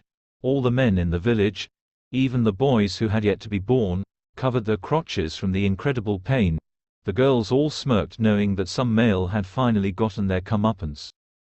The clan head smirked the same way, especially Sume, because she recognized the scream from when Fugaku Uchiha had groped her when she was a teenager and she kicked him in the crotch after he groped her. In Kiri, the Mizukage sat in her desk when she heard the scream. "I don't know why," Mei said, "but I have the sudden urge to do some crazy victory dance." A man with blue hair and an eye patch said, "Back in my day we didn't have to do such a thing, back then we." The woman looked at the man with a sickly sweet smile and said, "Ow, shut up or I'll kill you." In Kumo, a muscular man with sunglasses looked up and said, "Yo! Did you hear that? Sounded like a..." The man was cut off when an equally muscular man chucked his desk at him and yelled, "Shut up Kirabi. I have more to worry about than some stupid noise. Damn, all this paperwork." In Oto, a redhead with glasses looked up, as well as a guy with tan skin and white hair. "What the heck was that?" the white-haired boy asked. The redhead said, "It sounded like that guy the first beat up after I caught him peeping on me in the bathroom." At that, the white-haired boy moved away and hoped he could hid the magazines he had stocked up in his room. In Am, Itachi Uchiha looked around when he heard his scream. He recognized it as Sasuke's voice. He shook his head in disappointment. "What was that?" asked a man who resembled a fish. A dark-skinned man wearing a mask said, "I have no idea. Hidden, stop cutting yourself. We just cleaned the place up after your last offering to Jashin." Hidden, a silver-haired man said, "Screw you. Iniwa." A very short old man and a young woman with pink eyes and black hair looked up. "What was that?" the girl asked. "That," the old man said, "was the sound of a man losing something important." The girl said, "Really? Sounds just like the guy whose balls I melted after I caught him peeping on me in the sauna." The old man looked at his daughter with a calm facade, but inside A was sweating bullets and hoping that the girl didn't find his secret stash of Icha Icha in his desk. In the other dimension, a teenager in a Japanese school uniform was peeking in the girls' locker room when the pained cry of Sasuke echoed through the air. The scream caused him to lose his balance and fall forward. It also caused the wall to crumble. On the other side were female students and teachers wearing only towels. Noticeable ones included a girl with pink hair, a well-developed girl with blue hair, a girl with purple hair, pale eyes, and a sucker in her mouth, a girl with black that had red ribbons decorating it, and a little girl with a witch hat. Guess. "Ah," the boy said. "I can explain." The girl with the pink hair yelled, "Get him." Screams of pain echoed through the air as the perverted boy was beaten within an inch of his life. It was a few days since Naruto had won the Super Smash Bros. Tournament. Naruto told his team about the whole experience and they didn't believe him until he showed the medal he got from winning. After that they did believe him. Hinata seemed jealous when he mentioned Crystal, but Naruto assured her that nothing happened between them and that the only reason she seemed affectionate towards him was that he saved her from being violated by some crazed pervert. Hinata seemed to calm down when Naruto heard that, but she was a little wary around pretty girls for a little bit. Now Naruto was just walking around through the village. Villagers were looking at the boy with admiration and the girls were looking at him with lust in their eyes. Fickle morons, Naruto thought. "Naruto-kun," a familiar voice yelled. Naruto turned around to see Anko walking towards him with Hinata. The two girls grabbed Naruto and hugged him tight. "Hey, girls," Naruto said. "What's new?" Hinata sighed and said, "Nothing much. Sasuke has been trying to flirt with me. I swear if it wasn't for the fact that some council members still kiss his good-for-nothing hide, I would feed him to Anko's snakes." Anko nodded and said, "I wouldn't be surprised if the jerk actually started trying to have his way with me or any of the other girls in the village." Naruto said, "If he tries, I'll kill him. I've had to avoid Sakura for the past few days. That woman is relentless. I swear I'm going to maul that little pink-haired monkey if she doesn't leave me the hell alone." Anko nodded in understanding. She only had to deal with that pink-haired girl a few times and she wanted to feed her to her snakes. The trio of friends was walking down the road. They were about to arrive at a new location for lunch when a grating and familiar voice was heard. Well, if it isn't the freak and his two whores," the voice said. Everyone turned around to see Sasuke with Kakashi standing behind him with his perverted literature out, much to the ire of the women around him. "What do you want, Sasuke?" Naruto asked. "Not that I need to ask." Sasuke answered, "I want that armor you have and all the techniques you have. Maybe I'll even take these two to have some fun with. I will need strong women to restore my clan." The two girls glared at the Uchiha while a few of the other girls around them glare at the Uchiha. "You lay one hand on him, Uchiha," Naruto said, "and I'll use you like a punching bag like I did back in the preliminaries." Sasuke scoffed and said, "You got lucky. There is no way that I'm going to lose to you again." Naruto rolled his eyes and said, "I beat you before and I can do it again." Kakashi said, "Easy Naruto, what's the harm in a little sparring match?" Anko said, "Shut up Kakashi, this doesn't concern you." Kakashi looked at the woman before grinning under his mask and walking up to her and said, "Now Anko, what is a pretty lady like you doing wasting your time with this demon when you can have yourself a real man like Sasuke or, I don't know, me?" Anko then proceeded to smack Kakashi across the face and said, "Don't you dare try and say you're above Naruto, Hitaki. He told me about you. A real man wouldn't just train one student and leave the other two in the dust. A real man wouldn't hide behind a damn monkey eye. A real man wouldn't threaten his former student's girlfriend just so he'll train an arrogant pain in the neck." Hinata looked at Anko in shock before turning a fierce glare towards Kakashi. The Jonin and Chunin who heard felt ashamed to know Kakashi. To make matter worse, there was a member of the Hyuga clan, besides Hinata, nearby had overheard and was planning to deliver this news to Hiashi. Kakashi glared at Anko.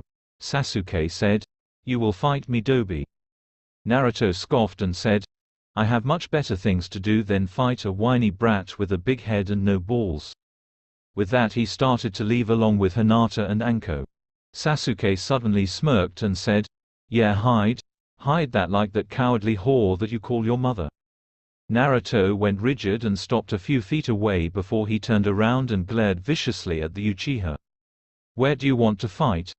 Naruto asked, his eyes filled with anger. "Training ground 7, Sasuke said. Now, with that they left to the training ground to fight. As they were walking, Kakashi said, "A month's pay says Sasuke wins." Anko counted, 2 months. Kakashi said, 2 months, and you have to be my special servant for 3 months. Anko glared at Kakashi because he had a perverted leer in his eyes when he said it. She still had her one nature about her and she knew that there was no way that the Uchiha kid could beat Naruto. That and the perverted nature of Kakashi's challenge gave her a reason to beat him up. Anko grinned and said, "You're on." Naruto and Sasuke stood across from one another. The two glared at each other as they prepared themselves for combat. "Are you going to fight, loser?" Sasuke asked. Naruto said, "Ladies first, team." Sasuke cracked his knuckles before charging, swinging a vicious punch. Naruto blocked the attack and spun around, slamming a fist, his elbow, into Sasuke's back. The boy stumbled forward, reeling from the blow. He stopped and spun around only to receive a chop to the head, disorienting him. Naruto spun on his heel and delivered a roadhouse-style kick to the duck-haired moron's chest. Naruto put up a hand sign and Sasuke activated his Sharingan. Naruto grinned as he saw this and flared his chakra, causing Sasuke's eyes to fill with light. Sasuke cried out as the chakra flare made him back up and cover his eyes. Naruto attacked at that moment and slammed a powerful punch into Sasuke's jaw, knocking him backwards. Sasuke said, "Fine, I don't need my Sharingan to beat you, Dobi." Naruto said, "I believe you do." Sasuke roared in fury and charged at Naruto, his black eyes burning in rage. Naruto caught the punch aimed at his face before picking Sasuke up and slamming him on the ground a few times before throwing him like a ragdoll into a tree. Naruto went through hand signs and said, "Wind style, Gale palm."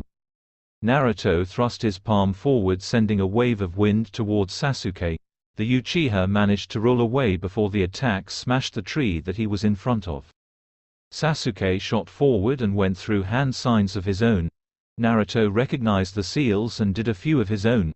Luckily Sasuke was too preoccupied with trying to beat the secrets out of Naruto to notice. Sasuke, Fire style, Dragon Flame Bomb.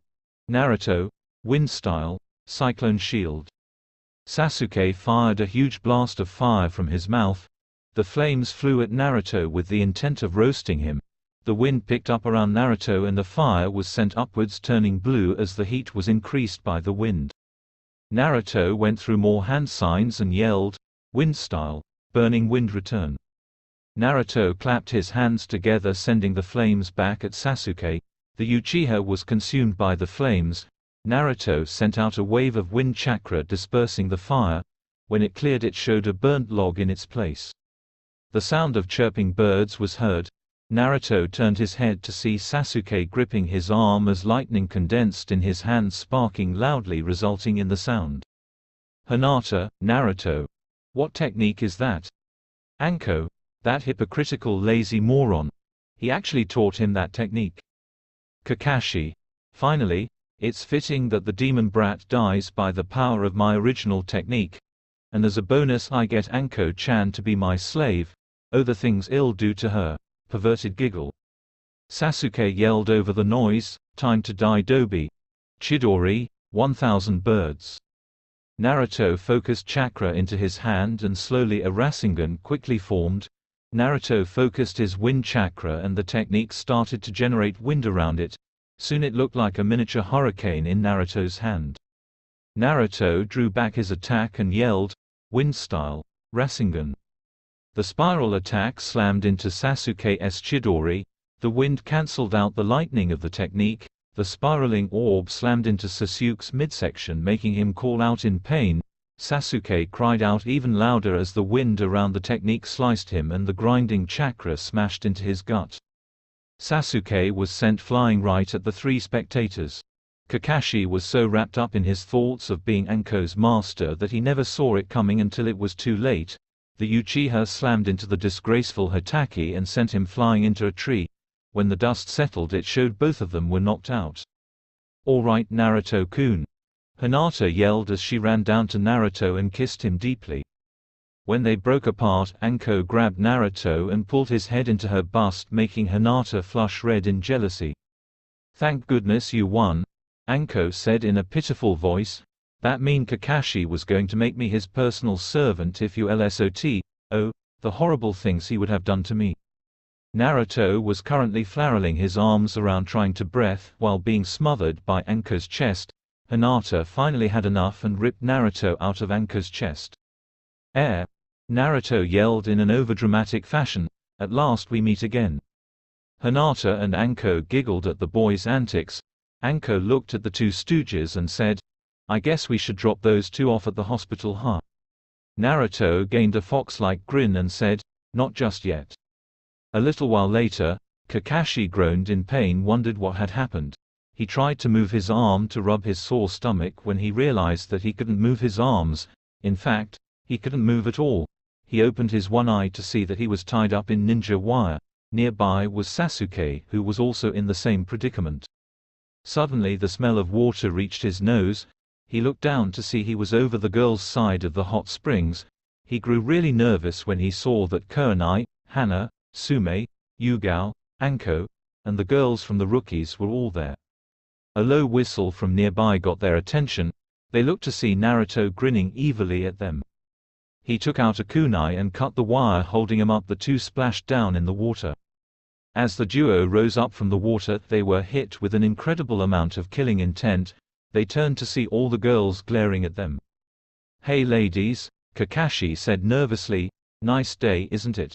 Kurenai said, "It was nice till you two showed up and ruined it." Hana said, "Good thing you did though. I need to vent some frustrations." Sume said, "Ditto." Yugao drew her sword form who knows where and said, "I'm very disappointed in you senpai." The other girls were just looking on with rage. The girls all pounced and started beating on the duo. Anko and Hinata were both grinning throughout the beating, and they mentally thanked Naruto for giving them this opportunity. Meanwhile, Naruto sneezed. Later, all was quiet in the village. People were walking around minding their own business. Some people, however, were on guard since they knew that moments like this were normally shattered in moments. "Are you completely incompetent?" If they could, the people who were on guards would have said, "I told you so." In the Hokage's office, a beaten, bruised, clawed, beaten, and freaked out Kakashi sat in a wheelchair in front of the Hokage, who was completely livid. The old man growled, "You taught a B-ranked assassination technique to a boy who had no qualms about killing, and is obviously mentally unstable." Kakashi stuttered, "Hokage-sama, I needed to teach Sasuke the Chidori to keep him happy so he can stay in the village." The Sandaime growled, "Don't lie to me, Hitaki. You taught him that technique, and have been playing favorites, because you feel it is the best way to pay back Obito. I know you think your intentions are good, but you are only making things worse. Sasuke is clearly unstable and unfit to be a ninja. I have tried to be patient with you, Hitaki, but my patience has finally reached its end. You are hereby demoted to Chunin and are reassigned to the mental ward at the hospital 24/7. Kakashi said, "But that is a complete waste of my talents." The old man said, "I don't care. Until you prove yourself worthy of Jonin rank, you are going to be stuck there. As for your precious Uchiha, after his use of an assassination technique on a fellow Konoha ninja, he is going to have his Sharingan and his chakra sealed away and have his shinobi license revoked." Kakashi's eye widened and he said, "Then why don't you do the same to Naruto? He used an A-ranked technique on Sasuke." The Sandaime scoffed and said, "Don't play that cred with me. Naruto only used his technique to Kutna Sasuke's before it killed him. Now get out of my office before I decide to use you for target practice." Kakashi spun his wheelchair around and Bunrid Ruba getting out of there. The Sandaime sighed loudly and said, "It's a shame to see such talent gone to waste." In the hospital, Sasuke was livid as he lay in his hospital bed. That Dobi had been outdoing him at every turn. He was starting to think that the village didn't have anything else to offer him in power. He was brought out of his self-indulging thoughts when he suddenly felt multiple chakra signatures around him. 4 parts of the room became distorted before the illusion was lifted, revealing 5 people. The first was a man with dark skin, black hair done in a pineapple-shaped hairdo with 4 arms. The second was a redhead with a cap and gray clothing holding a flute. The third was a really fat guy with red hair and really squinty eyes. The fourth was a man with pale skin, gray hair, and blue lipstick with what resembled a second head coming out of his back. The only thing they had in common was the fact that they all had on a headband that had a musical note on them, the symbol for the village hidden in the sound. "This is Sasuke Uchiha?" the redhead asked. "He doesn't seem like much." Sasuke glared at the woman and said, "What do you idiots want?" The pale man said, "Easy there. My name is Seiken. This is my brother Yukon. The redhead is Tayuya, the big guy is Jirobo, and the sadistic-looking guy is Kidamaru." Sasuke scoffed and said, "Like I care. Now, what do you want?" Sukon said, "Simple. We've been sent by Orochimaru-sama to take you to Oto so that you can train." Sasuke grinned. If Konoha didn't have the resources to make him stronger, there was no reason for him to stay here anymore. He got up with a little bit of difficulty from his injuries and said, "Let's go." Later, Sasuke and the Sound 4 Sound Ninja ran out of Konoha relatively undetected. When they were a good distance out of the village, they stopped. What is it? Sasuke asked, annoyed. We have to keep going. Kidomaru said. Something's wrong. We aren't the only ones out here. Suddenly a familiar voice said, Rhino, Gorilla, Elephant, Gravity Crush. The sound of a sword swinging through the air was heard, and Yukon and Seiken screamed in pain as some invisible force suddenly crushed their conjoined body into a very freaking-looking pancake. Out from the trees Naruto dropped, followed by a couple of ANBU. Seriously, Sasuke? Naruto said. Did you really think that we wouldn't have suspected that you would try to run away to some other village? What do you think, we're stupid? Don't answer. Jirobo growled. You aren't getting in our way, squirt. Orochimaru-sama will have the Uchiha. Naruto rolled his eyes and said, you know, I was going to just beat you guys up, but since Fat Boy over there just had to mouth off, I'm going to crush all of you. Naruto took the 3 coins he had on his belt and transferred them to his driver. He ran the scanner over it and the computerized voice said, Sai, Gorilla, Zo, Sagozo, Sagozo. There was a flash and Naruto was covered in silver and gray armor. The head had large orange eyes, the top of the head had what looked like a rhino's horn on it, the arms were large and his hands looked like giant boxing gloves with normal-sized fingers on the inside of it allowing to grip. The legs were pretty much normal except the boots were pointed, the chest medal had the image of a rhino's head on top, a gorilla's face in the middle, and the bottom had what looked like the image of an elephant. Made a come here motion. The fat guy charged and was swung a fist with the intent to crush His elbow crashed into Oo's chest, making him cry out in pain as the metal broke his limb. Wow, said. Fat and dumb, what a combination. Drew back his fist and slammed his armored oversized fist into Jirobo's stomach, making him double over. Oo's horn flashed before he drew head back and unleashed a vicious headbutt. The force behind it was enough to crack Jirobo's head and smashed his brains into the back of his head. Kidomaru spat out some webbing and flew it at The webbing wrapped around and kept him from moving. With incredible strength, tore through the webbing. Kidomaru was so shocked he didn't see bring up his foot and stomped onto the ground, forming a minor earthquake. Kidomaru lost his balance and fell to one knee. Charged forward with his horn glowing. The sharp appendage slammed into Kidomaru's chest, piercing his heart, and then sent him flying backwards, and he crashed down to the ground with a huge hole in his ribcage. Tayuya drew out her flute and started to play. Started to fall under the genjutsu that was slowly forming around him. Then started banging his chest with his oversized fists. The sonic waves disrupted the sun Tayuya was playing and caused her to actually float into the air. Jumped up and brought both his oversized fists down on Tayuya's head, knocking her into the ground. Shook his head at the sight of the woman before he heard the sound of chirping birds. He spun around to see Sasuke charging at him with a Chidori flaring in his hand. Slammed his fists onto his chest, sending out a sound wave that stopped Sasuke and knocked him backwards onto the ground. Walked over to grab Sasuke before he was suddenly smashed into from the side. Turned to see a man he never thought he would see again. He was a tall, muscular silver hair man with a nauseating grin on his face. Mizuki, said. I was wondering if I would ever run into you again. Mizuki, the Chunin instructor at the academy that Naruto had put away during his first real mission before he was even a genin. It's been a long time, demon brat. Mizuki spat. I see you've learned a few new tricks. Let's see how well they cope with fighting me. Mizuki started to grow and turned into a giant humanoid tiger. Mizuki charged and swung his claws that met with Oo's chest, igniting sparks on his medal, and smoke rose up. Caught Mizuki's following punch before he unleashed his own punch, sending the silver-haired girl flying like a rag doll and slammed into a tree.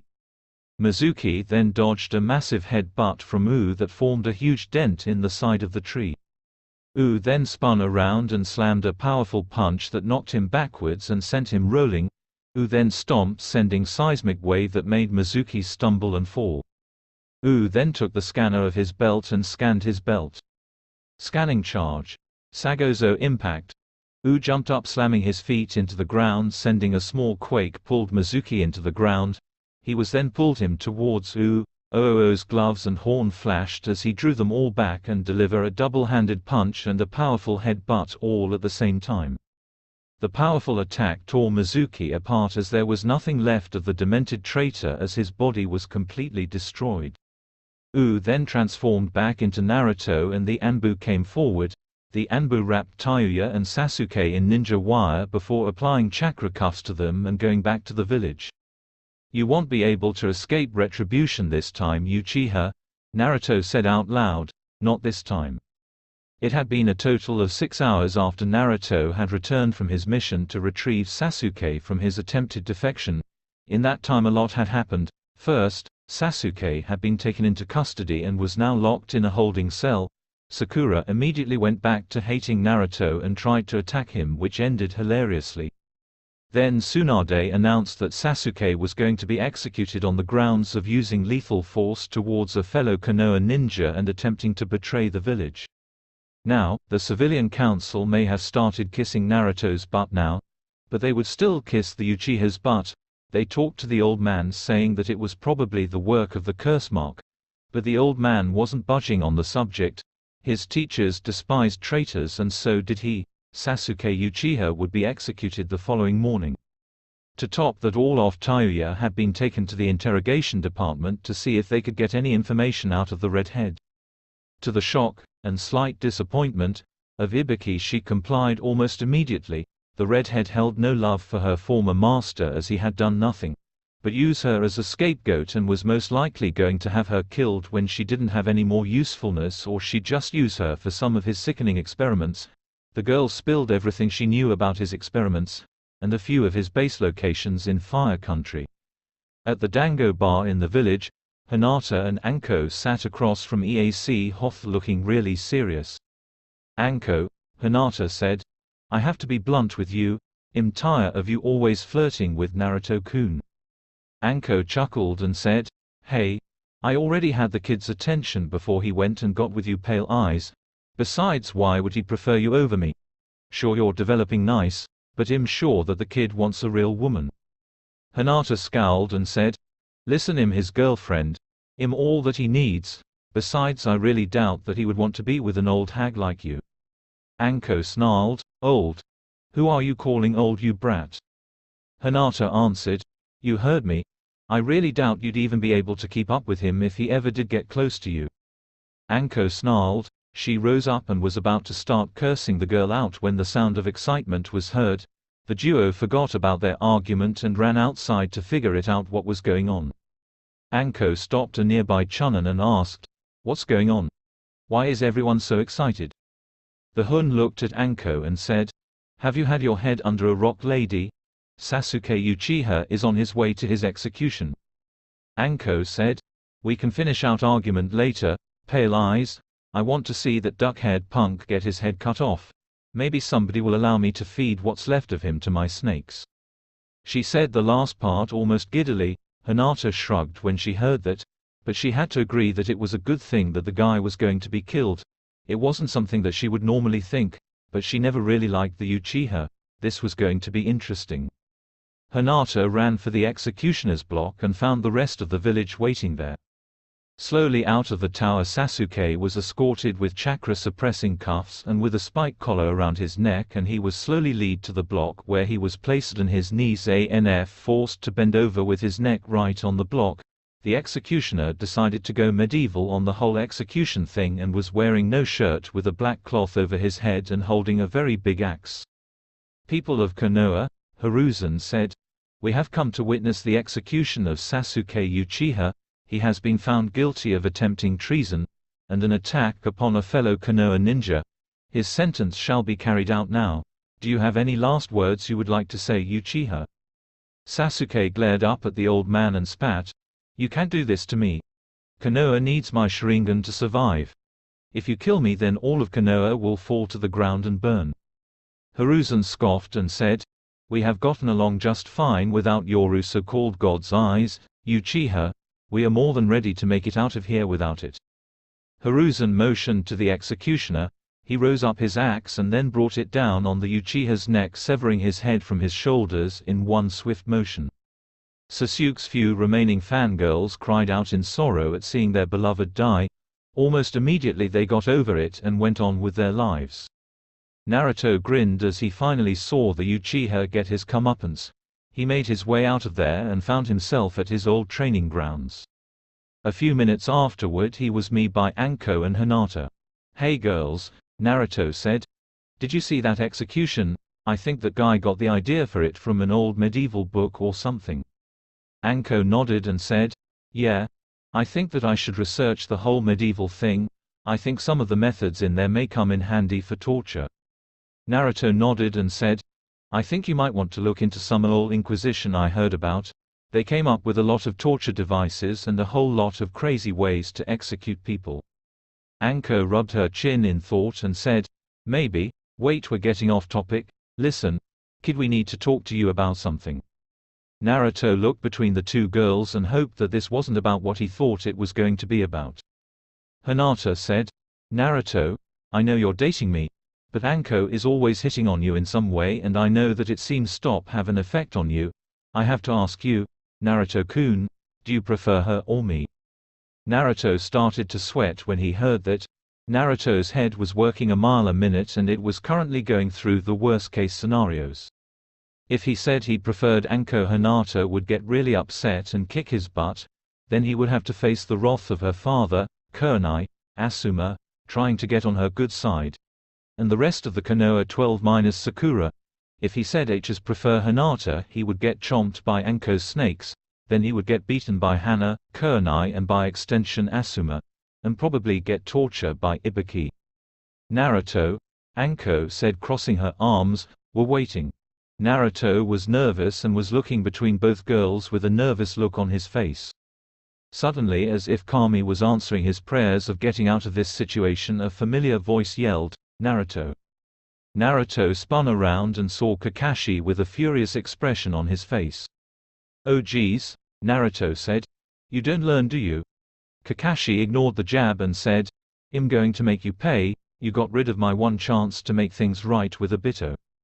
Naruto raised an eyebrow and asked, "Who the hell is Obito?" Kakashi growled, "Obito Uchiha was an old teammate of mine. When we were on a mission near Earth Country we were ambushed by some Iwa nin. We fought and Obito was crushed under a boulder. With his dying breath he gave me his eye, which I now wear proudly. It was because of my arrogance that Obito was killed, and now I'm going to kill you for ending my chance to make things right with him. You damn demon." Kakashi charged forward and tackled Naruto to the ground. The young Namekusei kicked the insane Jonin out of his way before he managed to get up. The Jonin was immediately on him again and tackled him with incredible force. When he tackled him, Kakashi was focusing chakra into his hands. The chakra actually hit Naruto's coin dispenser. There was a plume of chakra and the air around them started to distort. "What the hell is this?" Naruto asked as he looked around as the air distorted. "Naruto!" The girls cried in shock as there was a flash of dark purple and they were both gone. Anko and Hinata ran to the Hokage's office after that. They managed to get some Inuzuka dogs after them, but when they went to the raining grounds they found that there was nothing there. It was as if the blonde had just disappeared into thin air. Hinata and Anko both had negative feeling in their guts as this happened. With Naruto in who knows where, Kakashi and Naruto were grappling. Naruto managed to keep the obviously crazed ninja from killing him. The blonde had no idea what was going on, but he didn't like it. "I'll kill you, demon," Kakashi growled. "I'll kill you for taking away my chance at redemption with Obito and for killing my sensei." Naruto groaned in frustration before he said, "Oh, will you just shut up already?" Naruto drew back his arm and unleashed a vicious right hook, sending the man spiraling away. Naruto was pushed away and hit the wall of the large energy vacuum they were falling in. Kakashi hit another wall and went right through. With Kakashi fell out of the sky and hit the ground with a loud crack. Kakashi groaned in pain and said, "What just happened?" Suddenly a familiar voice asked, Well, what do we have here?" Kakashi looked up at the voice and saw his sensei, the Yundemi Hokage, standing above him. "Sensei," Kakashi said, "you're alive?" Kakashi was then the victim of a vicious punt kick to the face and was sent flying to the ground. Kakashi got up and saw Hai-sensei cracking his knuckles. "Hello Kakashi," said a familiar female voice. Kakashi turned around just in time to be socked in the face by a fist. When his vision cleared, he saw Kushina, the Yondame's wife, who looked just as equally miffed as her husband. A low growl from nearby got his attention. The figures were a man with black hair, an onyx eyes, and an eye patch. The second was a girl with brown hair and purple rectangle marks on her cheeks. "Obito," Kakashi said. "Rin?" Kakashi, Obito said. "I can't believe you. You favor a traitor over the son of your own teacher." Kakashi spat and said, "That was the Kyuubi in disguise. There's no way that he could be Sensei's son. If he was, I would have known about it." Minato growled, "There was a reason I didn't tell anyone about our union.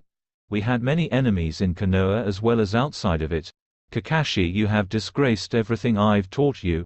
You turned your back on my teaching just for some petty revenge on a child who had no choice in what happened to him." Kushina said, "You continued to hurt my baby even after he proved his power." Obito said, "You took and abused the gift I gave you when I died." Rin said, "Not to mention you stole the dog summoning contract that I had when I died." Minato said, "You turned your back on my teachings, now it's payback time." With those words, the group of formerly dead ninja converged on the silver-haired Jonin. "Wait," Kakashi said desperately, "wait, I'm sorry, please." Minato scowled down at his former student forming a Rasengan and said, "Not a chance." Screams of pain echoed through the world, with Naruto. The blonde landed on the ground with a crash and rubbed his arm as he shook himself trying to figure out what had just happened. Naruto was brought out of his musings when the sound of swinging swords reached his ears. The blonde ran to a nearby cliff and saw some crazy battle. There were ships, and people fighting all over the place. There were a few ships, a lot of people with rifles or swords, and some people with really freaky powers. Some could turn into ice, magma, light. One guy just punched the air and sent out a wave. A guy swung a sword and sliced a portion of a giant ice wave apart. There was a guy who was stretching his arm and legs to incredible lengths, and another one was flying around with flaming arms. There was even the corpse of a giant yellow demon with horns and red hair. It was also missing a leg. A good distance away from that there was a man on his knees with two soldiers on either side of him holding swords. It was clear that he was going to be executed. "What have I gotten myself into?" Naruto asked out loud. Naruto looked around and he was really freaked out at all that he was seeing. There were so many weird things going on that he couldn't even explain it. All of this was just so unreal.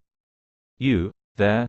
said a new voice. Naruto turned around to see a bunch of men in marine outfits. The men pointed swords, axes, weird barrel things, and other weapons at him. "You are under arrest for conspiring with pirates," the man who spoke earlier said. Naruto looked confused and said, "Pirates? Dude, what are you talking about? You aren't making any sense." The marine man said, "Don't play stupid with me, boy, get him."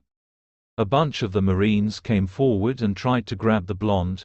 Naruto threw out a punch that slammed right into the man's head with a loud crack. He dodged a swing from an axe. He took out his sword and slashed the man across the back. He fell to the ground just as the last marine came forward and tried to run Naruto through with a javelin. Naruto ducked underneath the weapon before hitting the man with an uppercut. He then grabbed the weapon and broke it. "That was a little disappointing," Naruto said. He was cut off when he felt something rushing towards him. The man dodged a blast of energy just barely. He turned and saw a freakishly tall man. He wore a funny-looking cap, a black shirt with a white circle that almost resembled a crosshair, gray pants, brown shoes, and gloves. He had black hair just barely seen with his hat. His skin was dark and his eyes were completely blank. The large man looked at him and the unconscious marines around him and said, "Unknown enemy detected. Surrender now or prepare to be captured." Naruto raised an eyebrow and said, "What the heck are you talking about?" They removed a glove and showed his palm, which had a hole in it. Light focused in the hand and was about to fire when he was suddenly struck in the back of the head. As it stumbled forward and the area that was struck started turned to stone and was broken apart. The person who struck the giant revealed himself. or rather herself.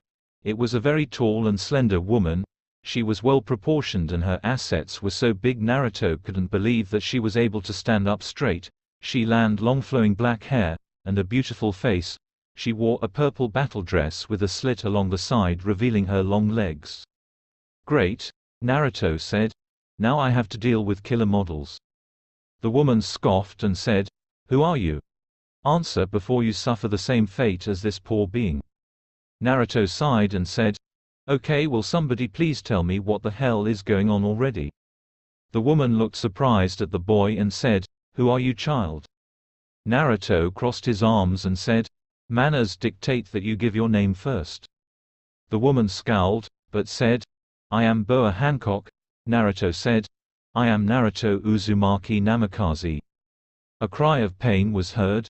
The duo turned to see two people. One was a really tall guy with black hair, amber-colored sunglasses, a Marine captain outfit, and a yellow pants and white shoes.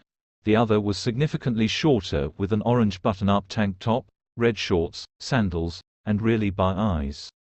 "Luffy!" Boa yelled, seeing the boy on the ground. "Is that your boyfriend or something?" Naruto asked. Suddenly, the powerful woman who just took down a giant with her own two hands blushed and gained a dreamy expression as she put her hands to her face. "I hope that he may be one day," she said in a lovelorn voice. Naruto rolled his eyes and said, "It looks like your side isn't doing very good. The pirates, I mean. Why are we here anyway?" Boa regained her serious look and said, "They are here to fight and bring back one of their own, a man named Portuguese D. Ace, Luffy's older brother. I have to help him." Naruto stopped her and said, "Wait, do you have any friends nearby, preferably your own crew?" The woman nodded. Naruto said, "Bring him, he'll save your friend lover girl." Boa blushed and nodded as they both ran in different directions. Naruto jumped up before he focused his chakra and the birth driver appeared on his belt. He slid in a coin and the armor activated. "Looks like you're going to die here, Straw Hat," the tall man said in a laid-back tone. "Too bad you were too slow to save your brother." The man raised his foot, which started to shine brightly.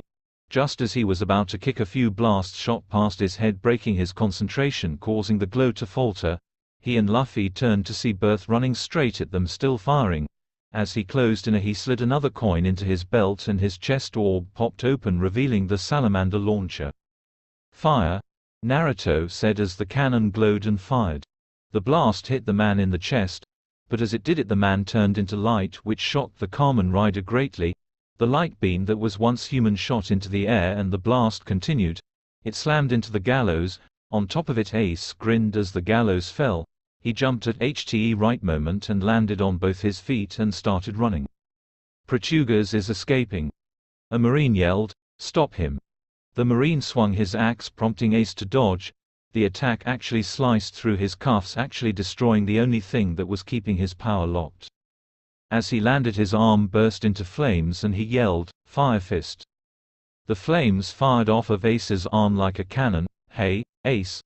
Luffy yelled as he ran up and engaged his brother in a manly, brotherly hug. "Wow, that was weird for me to write." "Hey little bro," the man said. "I'm glad to see you alive.